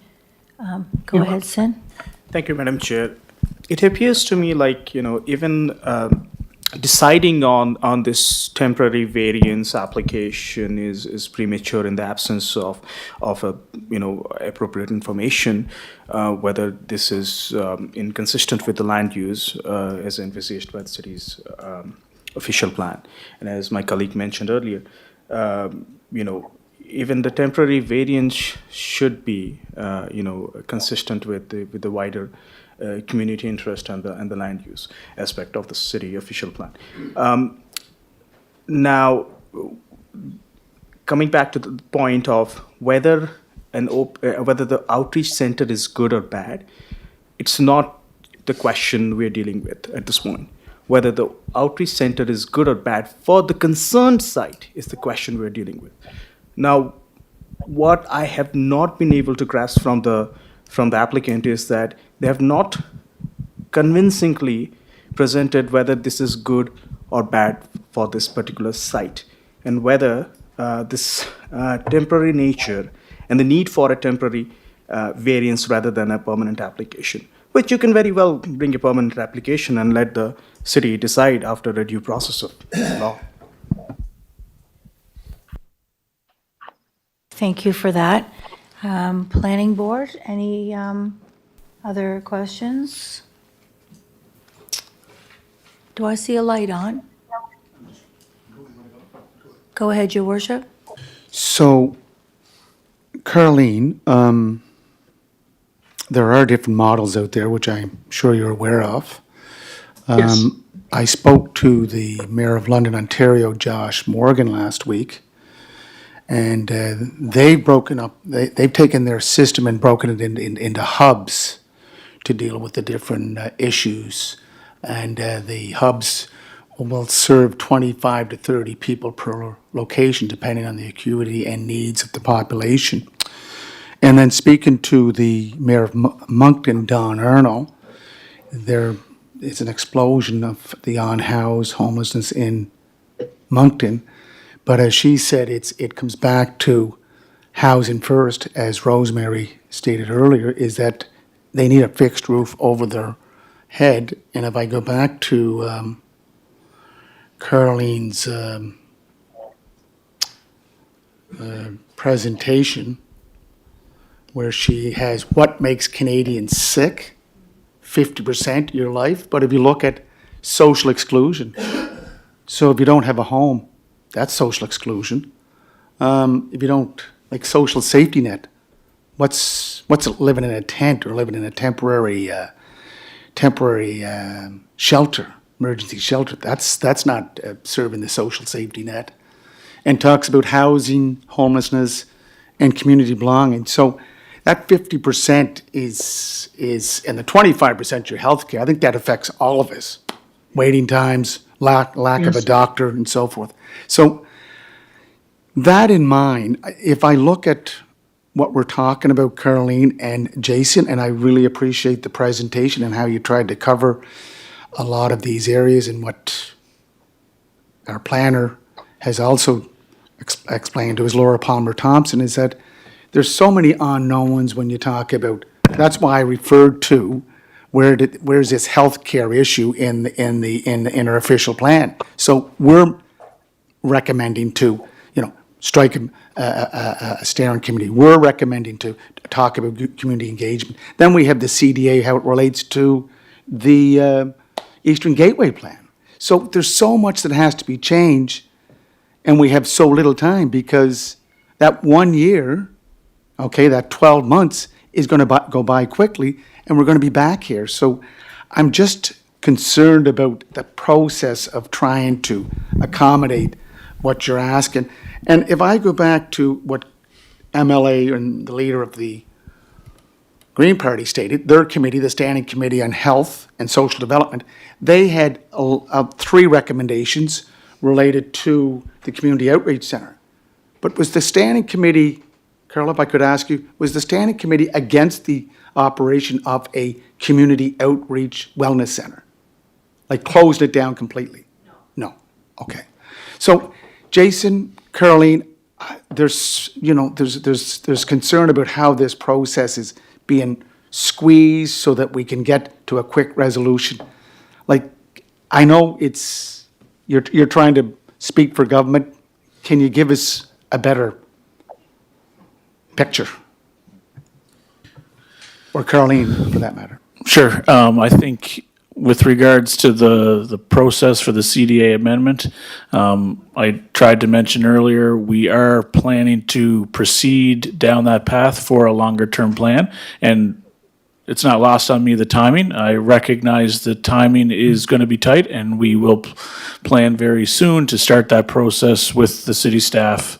And I'll turn it over to Carleen, but, just in regards to how the service itself at the outreach center is going to evolve in the coming months, if we are able to, there are already been recommended changes that have been implemented, but as we move forward with the new location, the evolution that will happen as well. So I'll pass it off to Carleen to tackle that. Just, Madam Chair, just before it passes it off to Carleen, again, I go back to this, now this was released in the House Legislative Assembly on the communications plan for the relocation. And it states here under the quick facts, the outreach center provides daytime supports for unhoused islanders leaving overnight shelter beds. On Houston Street, that is more than just for unhoused. It's a mix of many different users.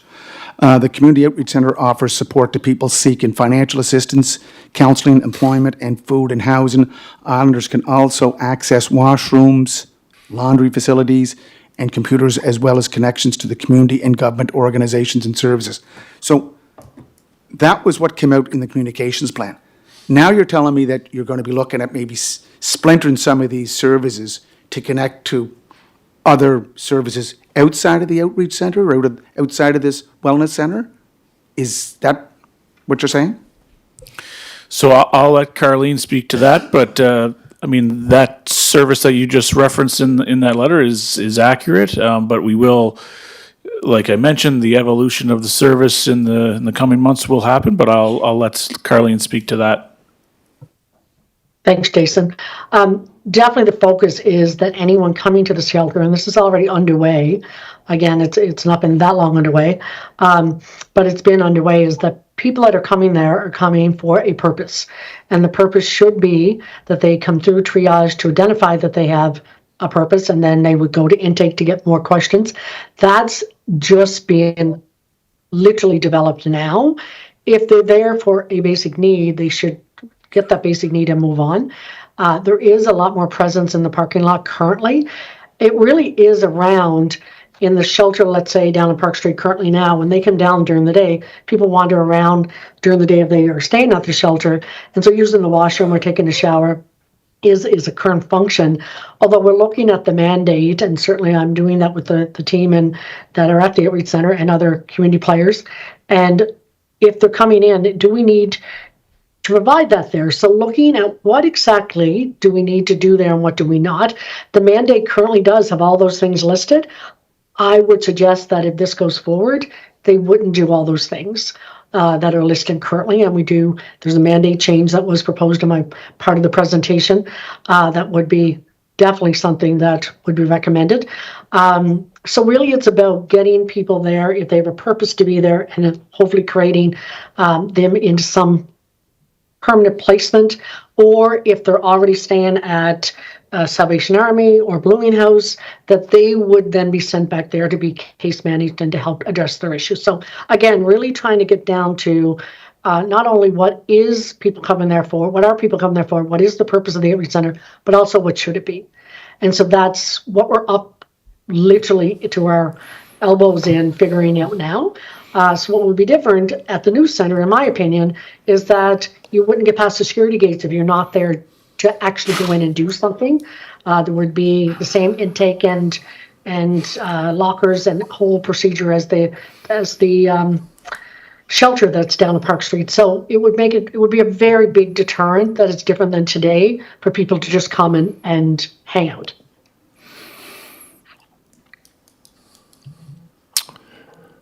Thank you, Your Worship. Councillor Beck. Yeah. You kind of stole my thunder there, Carleen, but I'm stealing some of your words as well, too. But I think with a lot of this, we have a lot of unknowns. Everyone's wondering about what's the exact plan going to look like, what's it going to be, how is the supports going to be different, what about this, what about that? Those things we do not know. What we do know is the current location, admittedly by several parties, has not worked and will not work. and has to be moved. And we need to figure out how to support those vulnerable individuals in an empathetic way and with, and I'm stealing Carlene's words here, in a commitment to build a continuum of services coordinated in a way that moves them forward and keeps them stable. There's a couple of other things that kind of resonated with me here that are kind of tied to my thoughts. Moving the Community Outreach Center is an opportunity to redefine and tighten the mandate and purpose of the center, address current intake issues, and identify gaps in access and navigation to external resources. This is a reset opportunity, and if we do not allow this reset, we're going to get more of the same. And it will take a commitment of the municipal and provincial governments and invested members of the community to come together and redesign the center and build new pathways. And I think that's what this is all about, is figuring out, taking the time, saying that what we have done has not worked. We have to do it differently. And I'm encouraged by the fact that we are taking more of a, call it a transactional approach to the services being provided, but it's looking at it, how do we do it differently? The fact that we have engaged the services of someone that has 30 years experience, worked with, I think, I forget the numbers, 5,000 people, vulnerable people right across the country, is willing to take a look at what has taken place around the country and saying, how can we make that work here? I think we have to look at it and allow that to unfold. But the reality, too, for you, Jason, and for Ann, and for everyone else, the gun has gone off, and action has to come in. And there has to be movement in this. They can't be dragging the feet anymore, not saying, okay, what about this, what about that? There has to be movement. There's a 1 year, this is a time-constrained approval. There's 1 year in this, and it's, I know there were some prospective timelines that were outlined to us, but I think from our part is on the zoning part. If we're looking at intergovernmental collaboration, our part is on the zoning part. We can control that, we can do that. All that other stuff about the plan and all that, that's the province. That's up for you guys to figure out how you're going to do that. And Carlene's ideas and making all that work, community collaboration, consultation, and all that. I'm going to support it. I think we move it on, and but it has to be done differently, and it has to be activated. Has to be a sense of urgency to get this done in an appropriate manner that's going to meet the target goals that we have outlined here and are being presented to us here today. So it will take some time, it will take some energy, it will take some collaboration, and I wish you all the best, and hopefully coming up is something that works for Charlottetown, Prince Edward Island. Thank you. Yeah, thank you, Norman, and thank you for your words. And if I hear you correctly, if this is something that moves on to council and eventually is approved, the province has an extremely busy 9 to 11 months ahead of them, because it was been very clear in the planning information from Laurel that it's 1 year, and there's a lot of work to be done, and and there's a lot of rebuild to do in the community. The community has been very disappointed with what's been happening over the last few years. And I'm just going to stop babbling, and I'll turn it over to Councillor McCabe. She's got her light on. Second question, thanks. And Norman, or Councillor Beck, I agree with you, and I'm hopeful Carlene gets all the support that she needs to implement the changes that I know she can do. We've seen the great work she's doing. The problem, again, is it's not about what's happening inside the building. It's the land use that we're supposed to be considering here at the planning board. So I'm trying to refocus this and direct us back. And I don't feel I have enough information, like even questions I asked and stuff, I'm struggling with. I feel it's very unfair that we're here looking at an application that's missing pieces, and I can say I'm not voting because I don't feel I have enough information, and then it's a yes vote. I could put a motion on to defer and give you an opportunity to come back with better information that solidifies what we're looking at today. You could come back with your permanent plan in conjunction with your temporary use variance and say, here, we're serious, this is where we want to be. We can move it to council and let council make the decision, but there's a lot of pieces in this puzzle that I'm not feeling I have information for, so I'm really struggling right now. I'm not sure. Thank you, Councillor McCabe. Any other planning board members that want to speak? Rosemary? Thank you, Madam Chair. I think there's two major issues here. So there's the land use, which we have discussed, and the application really does not fit the plans for the land use. But from my perspective, more importantly, it's what's best for the people. And having permanent housing is what's been proven to be the most effective way for these folks to not need all the services that they're using, right? If they're in a shelter at night and they have to check out, check in every night, they're basically, they are sheltered at night, but they don't have permanent housing. And yet I hear the government talking about the permanent solution is to have temporary shelters. That's our permanent solution. I don't think that's the best option, and I haven't heard the research from the applicants to show that this is the best option, or I haven't seen any comparison with a home first approach. So I'm struggling with this too. Thank you. Does the applicant have a comment on that, or do you? Absolutely. I think with respect to the type of service that we're proposing for Park Street currently, as Carleen noticed, it's an outreach service. It's not related to housing whatsoever. It's just specifically a day service to allow individuals to get connected to the appropriate pathway and service for their needs. Very valid point regarding housing first model and the need for permanent housing, specifically for individuals with complex needs. Certainly that is a main focus of our department. Certainly not here tonight to say that we're perfect in that regard. We're working towards, as I mentioned, increasing supportive housing units all across the island and in Charlottetown specifically, to follow that housing first model, provide more opportunity for support and services for those clients that need it most, and have a better opportunity to be successful, because as we know, as you have a stable home environment, that gives you a much better chance of succeeding. And certainly that is what our department is working towards. So I guess that would be my response to that. Thank you. Thank you.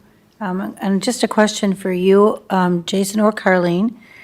So you've given Planning Board really just an either-or option. We remain at Euston Street, or we temporarily head down to Park Street. So is there a plan B? Like what if Euston Street or Park Street aren't suitable? What then? Is there a plan B, or can I even ask that? Certainly, I think at this point, if we are not able to move forward with the Park Street location, the current location would stay as is. Thank you very much for that. Any other questions? Madam Chair, Okay. can I do a comment? Oh, yes, go ahead. We have Chris Fournier on the line, resident member. Go ahead, Chris. Okay, as a planning board member, I guess I'm struggling like Julie and Rosemary as well. It just seems like we don't see the master plan of where this is going. It's a shuffle to get it down to the east side of town. I just would love to see more information on what the master plan is. You know, where are we going to go with this in the next 2, 3, 4 years? I just think we're kind of missing a little bit of that component. So that makes me struggle with this as well. Thank you. Thank you, Chris. Just a quick response to that. I mean, I noted before, but as we move along, if we're able to relocate to Park Street on a temporary basis, we would be seeking going down that path with the city on the CDA amendment for permanency in that location. So that would be the next step in our process, and that would include that public consultation piece, specifically around the official plan and the Eastern Gateway Master Plan. So that would be the next step for us.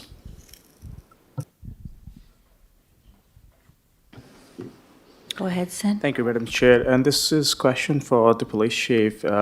Chief, the 2 additional officers and the total of 6 officers, is this based on the current temporary application? Or in case, as the government has clearly, shown their intention to make it a permanent, there is a long-term plan for that particular site. Do you think that numbers will change?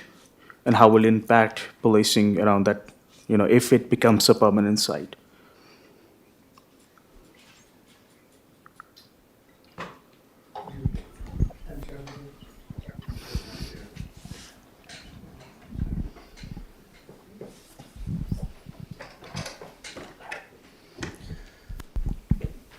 Chair, certainly there's a lot of variables in that question, and but certainly, in our commitment on the forefront, we've recognized that we need to front load this proposed site with resources, certainly to set a tone, and also evaluate with residents, in consultation with residents, what their needs are if they were going to adopt this center into their neighborhood. Certainly that collaborative approach would allow us to assess our needs moving forward, and certainly we would bring those comments and feedback back to our committee to council, and take it step by step through the process. I can't give you a definitive answer on what our needs would be a year or 2 years out, but certainly looking at our interim needs, we recognize that we would need additional resources both for the proposed site and the vacated site, as we feel that there would be impact still there until a proper evolution took place. Thank you, Chief. So does it mean, the assessment that we would have, we need 2 officers and a total of 6 officers, just a little premature without having those necessary consultations, wider consultation? No, I think, when we look at those numbers, we look at our resources in our totality across the city, and that this policing, the impacted area or the area of influence is not done, in isolation. We have to consider the broader policing landscape across the city and look at bolstering our resources to certainly provide provide a enhanced policing presence, but also to continue our policing presence across the broader city and the growing expectations of our citizens. Thank you, Chief. Thank you. Thank you, Sin. Any other questions? Madam Chair, so Yes, the Your Worship. recommendation from the Department encourages Planning Board to recommend to Council for the approval of a temporary use variance to accommodate the Provincial Community Outreach Center consistent of 2 combined modular units. So, just going through, Chair, to Laurel Palmer Thompson. So if we have some concerns about the CDA issue, we have concerns about the Eastern Gateway Plan, then those concerns are not being answered before there's a vote taken on it. How do we, follow up? Are we just looking at the 3 months, 6 months, 9 months plan from the Department of Housing and Social Development? Your worship, through the chair, this is much the same as the previous applications that we dealt with in the fall. It's the same process. This is a temporary variance. It's not long-term. We would not look at those documents for a temporary variance. That's long-term planning initiatives. So if the province chooses to apply to locate this long-term on the site, then they're going to have to go through those processes that are mandated through the bylaw and the official plan to determine if that is an appropriate site or it's not an appropriate site, and possibly through community engagement, then they are able to determine that this isn't an appropriate site. So staff has to look at all those factors before we can even give a recommendation on long-term use for the property. And in looking at that, we have to assess the public's comments and stakeholders' comments and the province's comments, because they're also a stakeholder as well. So I hope that answers your question. So the long-term use, okay, we know what the province is asking. They want to establish a temporary emergency shelter with a provincial community outreach wellness center. But under section 4.7 of our official plan, there's the healthcare initiatives, then we have the CD, we have the Eastern Gateway issue. Like, don't you think as a planning department, you would want those questions answered first before making, I'm just trying to clarify what the rationale is for recommending without those questions or issues addressed. For a short-term use, we would not go through those processes. For long-term use, we would. This is basically to alleviate an issue that they're currently experiencing with a vulnerable population, to give them time, to buy them time to figure out what is the appropriate long-term use. Is this an appropriate location? Is it not an appropriate location? Do they need to consider other factors? Does the city need to consider other factors? So those are all things that you wouldn't take the time, because that's going to be a long time to assess those things for a variance. A temporary variance is a short-term use. Okay, so We need to look at those studies for long-term use on the property and in the greater community.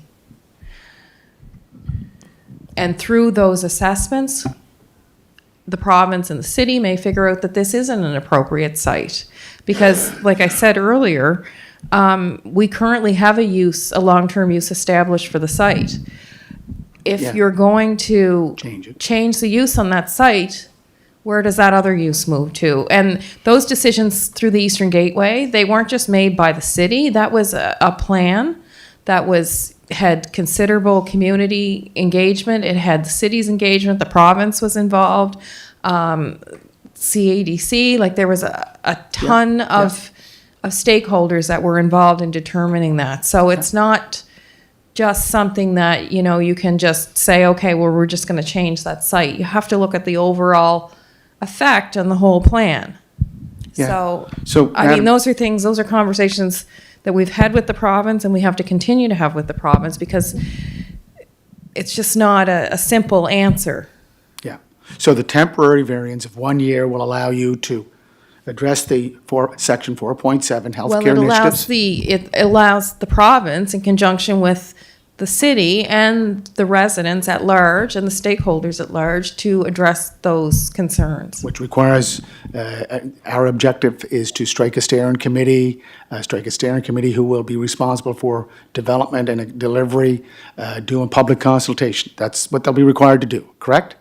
That would be my recommendation. And then on the Eastern Gateway plan, if we go with their plan to make it temporary or long-term, then we have to change the... There has to be consultation on the Eastern Gateway plan. And we're going to do that all in 1 year? I'm not saying that we're going to do that all in 1 year. That's up to the province to start that process. If they aren't able to meet the timelines, we are not able to extend those timelines under our bylaw. So, I mean, those are things that the province has to consider with moving ahead with this proposal. Okay, Madam Chair, thank you. Thank you. So Laurel, just so if I hear you correctly, this temporary ask from the province, if they do decide to look at this location as a complete change land use, we've got changes to the official plan, changes to the zoning and development bylaw, changes to the Eastern Gateway Plan, all including each of those steps need public consultation? Or does that public consultation happen in conjunction with each other? And so all three things are happening at one time in one meeting? Yes, Madam Chair. So I think the Eastern Gateway Master Plan is a separate document. That has to be addressed. The CDA amendment process, that and the zoning bylaw changes can happen in tandem, but the master plan has to be a separate process because it's a separate document. It's embedded in the official plan, but it was a separate study. That's my opinion. The engagement with the community on the issue about the outreach center and the temporary shelters and the overdose prevention site, if they chose to go ahead with that again, that's all a separate piece as well. So that's basically my thoughts on that, is to bring all the stakeholders together, bring the community together, determine what is the best way to address these issues. I mean, those are social issues and land use issues and healthcare issues. Like, there's a lot of issues involved in that.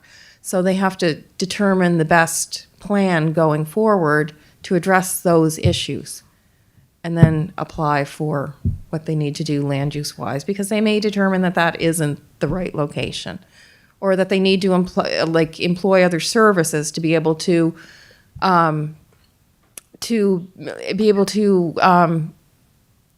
meet the needs of what they're trying to do on that site or in another location. Okay, thank you. I mean, I don't have all the answers to Right. that, but that's my best guess scenario. Thank you. So, Planning Board, what we have before us this evening is an application from the province of PEI for a temporary variance to move the Provincial Outreach Center from an area of concern to a new area where they can only operate for 1 year with no exceptions. That's what we got today. And so we That's the talked about application. community impact, we talked about land use, and we're being told by the applicant that it's an either or. You can either look at a temporary use, or it can stay in its current area between two schools and seniors. But I think that it needs to be crystal clear here in public record that this time next year, if the year is up, it's all you got. It's a year. And a year is not a long time, as we saw with your housing shelters. So, folks, I'm not sure what it is you want to do today, but, are there any more questions, clarification? Is anybody ready to put a resolution on the floor? Go ahead. Thank you, Madam Chair. And this is to the planner. Your conclusion is that the proposed use is temporary in nature and will give the city and the province, to engage with to come up with a long-term plan and engage the community. I mean, you can still engage the community and come up with a long-term plan without this application. If you put on a direct application that requires amendments to the CD amendments and change official plan and the amendment to the Eastern Gateway. Am I correct? Yes, through the chair. The province does have the option to initiate those studies and that community engagement prior to applying for a temporary variance. But I think the issue at hand is they've established that there are issues where the current location is, so they're looking to move it away from that site, put mitigative measures in place that they can contain the issues from flowing into other neighborhoods, and at the same time apply for a more long-term approach. So, I mean, there are two streams that they could go for sure. But they also, you know, like I said, they may determine that this isn't the most appropriate location when they go through those studies. I don't know. I can't speak for the province on that. Oh, no, thank you, Laurel. Just a clarification on, so, which is clear, like if you know, after the process, if, you know, it is determined that the site is not a suitable site for a long-term solution, you still have a temporary variance in place, after which a year later it becomes illegal because, you know, it expires. You have a bunch of investments, you know, through, you know, the city is going to invest by having more police presence. The province is going to invest, you know, capital to have that temporary site. And then in anticipation, like I'm hypothetically speaking, if it is not allowed afterwards, you know, you're really going to look for a new centers. But so why can't it be done while the center is in the place in the current space? It doesn't, you know, put burden on the city police, or for that matter even you know, the city or, you know, the provincial budget. In the meantime, when you actually work on a plan and present a plan to the city so that a long-term solution can be found. What I am having difficulty, and I think if I read some of the members here, you know, the temporary nature that, you know, the whole purpose of the temporary variance, and it is not clear to me why I should allow a temporary variance when, and, you know, the land use aspect can be dealt, you know, cannot deal with the total land use aspect without having all the information, the studies, and the, you know, and public consultation. So for me, I can speak for myself. The biggest challenge is this whole, when we know that the intention of the province is clear to put a long-term, you know, it's a long-term because they do want to have that particular site for the outreach center. And when we know that the intention is to have the full, the site in, the outreach center in that particular site, whether it's a temporary variance application or not, it doesn't matter because, you know, I have to, in one way, I have to do with the long-term interest of the community and the site, the land use. So, you know, for me, I would not support this application going forward because I'm not convinced of the temporary nature. And if it is a full, it's an application for a permanent, you know, it's a permanent application through an amendment, and with all the information available to us, maybe I can make a more, you know, more informed decision on this. But in the absence of that, I, you know, humbly, you know, decide not to support this. Yeah, we don't have a motion on the floor yet, so right now we have three options. We have, for a motion, we can either support staff's recommendation and move it on to council. We cannot support staff's recommendation and move it on to council, or we can defer. Those are our options for our resolution. So if somebody wants to put a resolution on the floor, that we accept staff's recommendation and move this on to council. Okay, do I have a seconder for that resolution?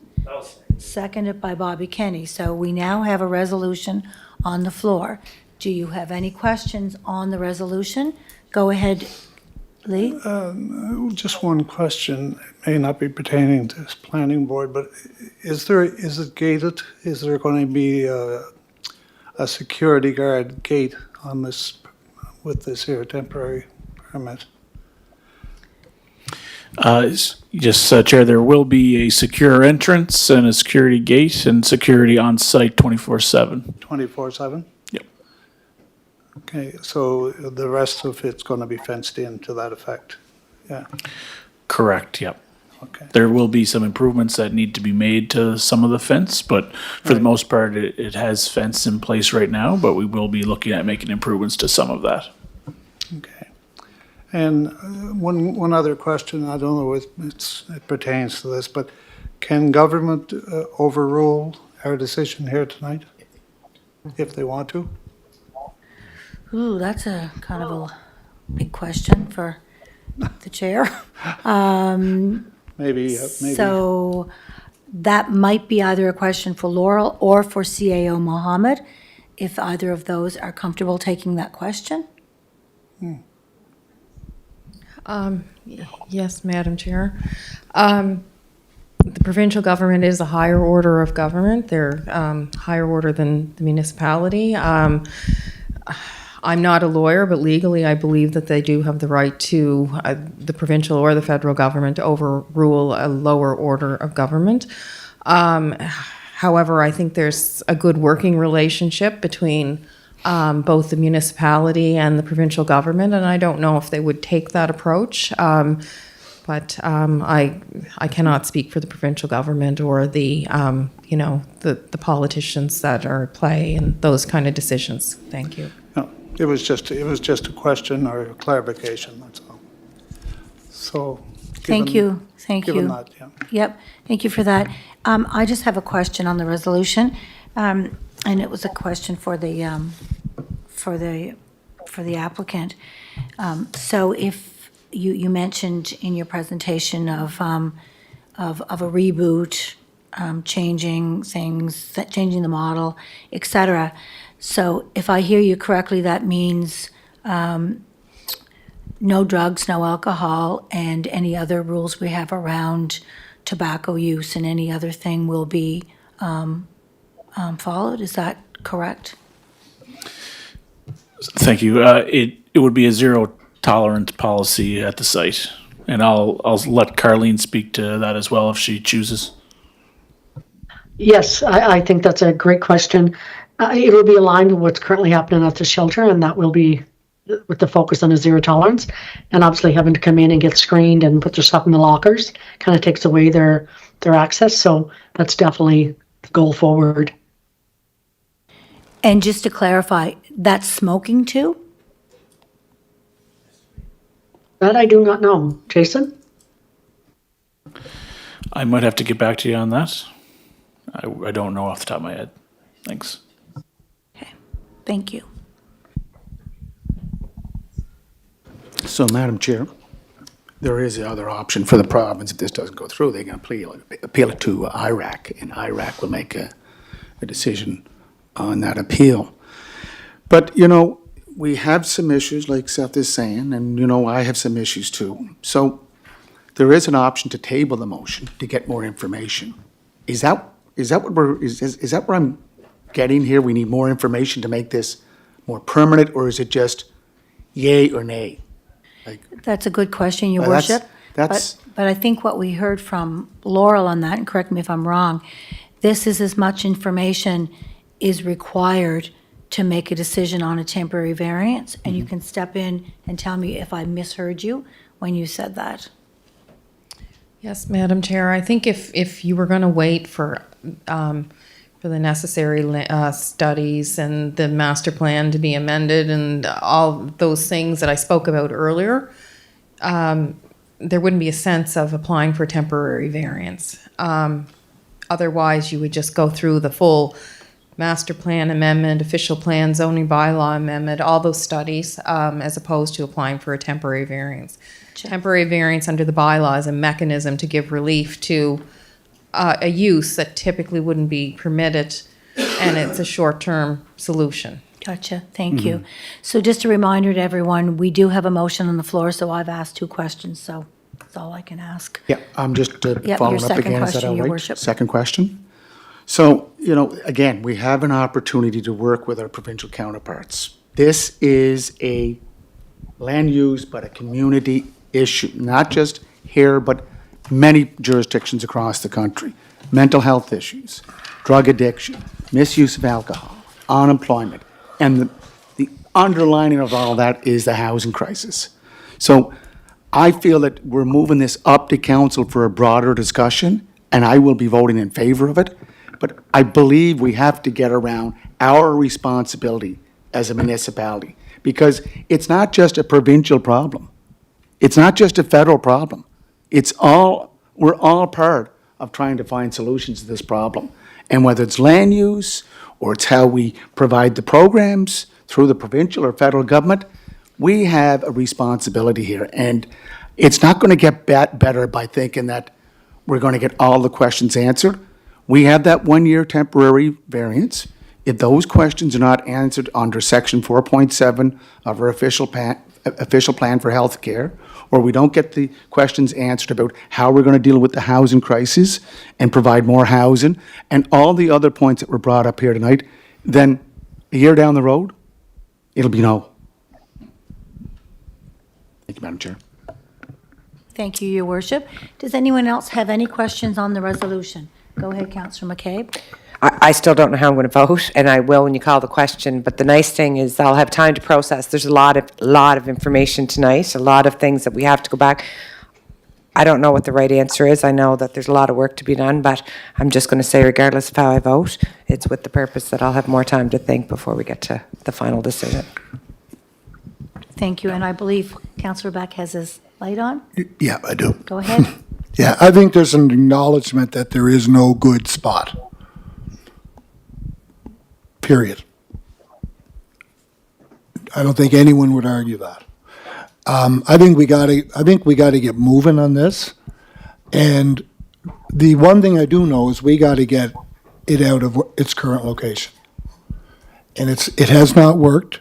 And I'm repeating myself again. And this provides us, again, I don't know whether it's the right place to put it or not. Really, I don't. And I don't think anyone here can sit here and say, yeah, it is a great spot. It's the perfect spot to put it. I think everyone recognizes that there is no really good spot for this. But we have to provide level of service, and we have to start making some movement and getting some traction on this issue, because it's not going away, and it's becoming putting increasingly pressures on all levels of government and the citizens of our town and of our province. So I think we have to move this forward. I think we have to have a larger discussion at council and let the councillors have their say, speak to what the worship is saying, and make a decision, a collective decision with the 10 councillors at the table. But I think from our level at this point in time, I think we have to push it forward, and I think we have to move it up to allow that further larger discussion, which will happen soon enough. I assume this would be at Monday's meeting, would it? January 22nd. January 23rd meeting? 22nd. So anyway, I think we have to move on this, and I think we have to start taking some action, and I think this is the first step towards doing that. Thank you, Councillor Beck. Any other questions on the resolution, or can we call the question? So, okay, question called. All those in favor of accepting staff's recommendation to move this on to council?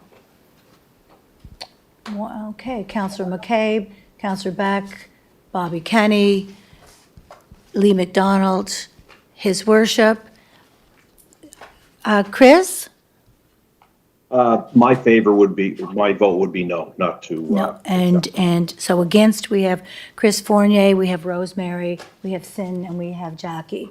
So that is 5-4 in support to move this on to council. So thank you, everybody, for that. Any introduction of new business? If not, I thank everyone for being here, and I ask for somebody to move move to adjourn. Okay, moved by Councillor Beck and seconded by Jackie. Thank you, everyone. Safe travels home, everybody.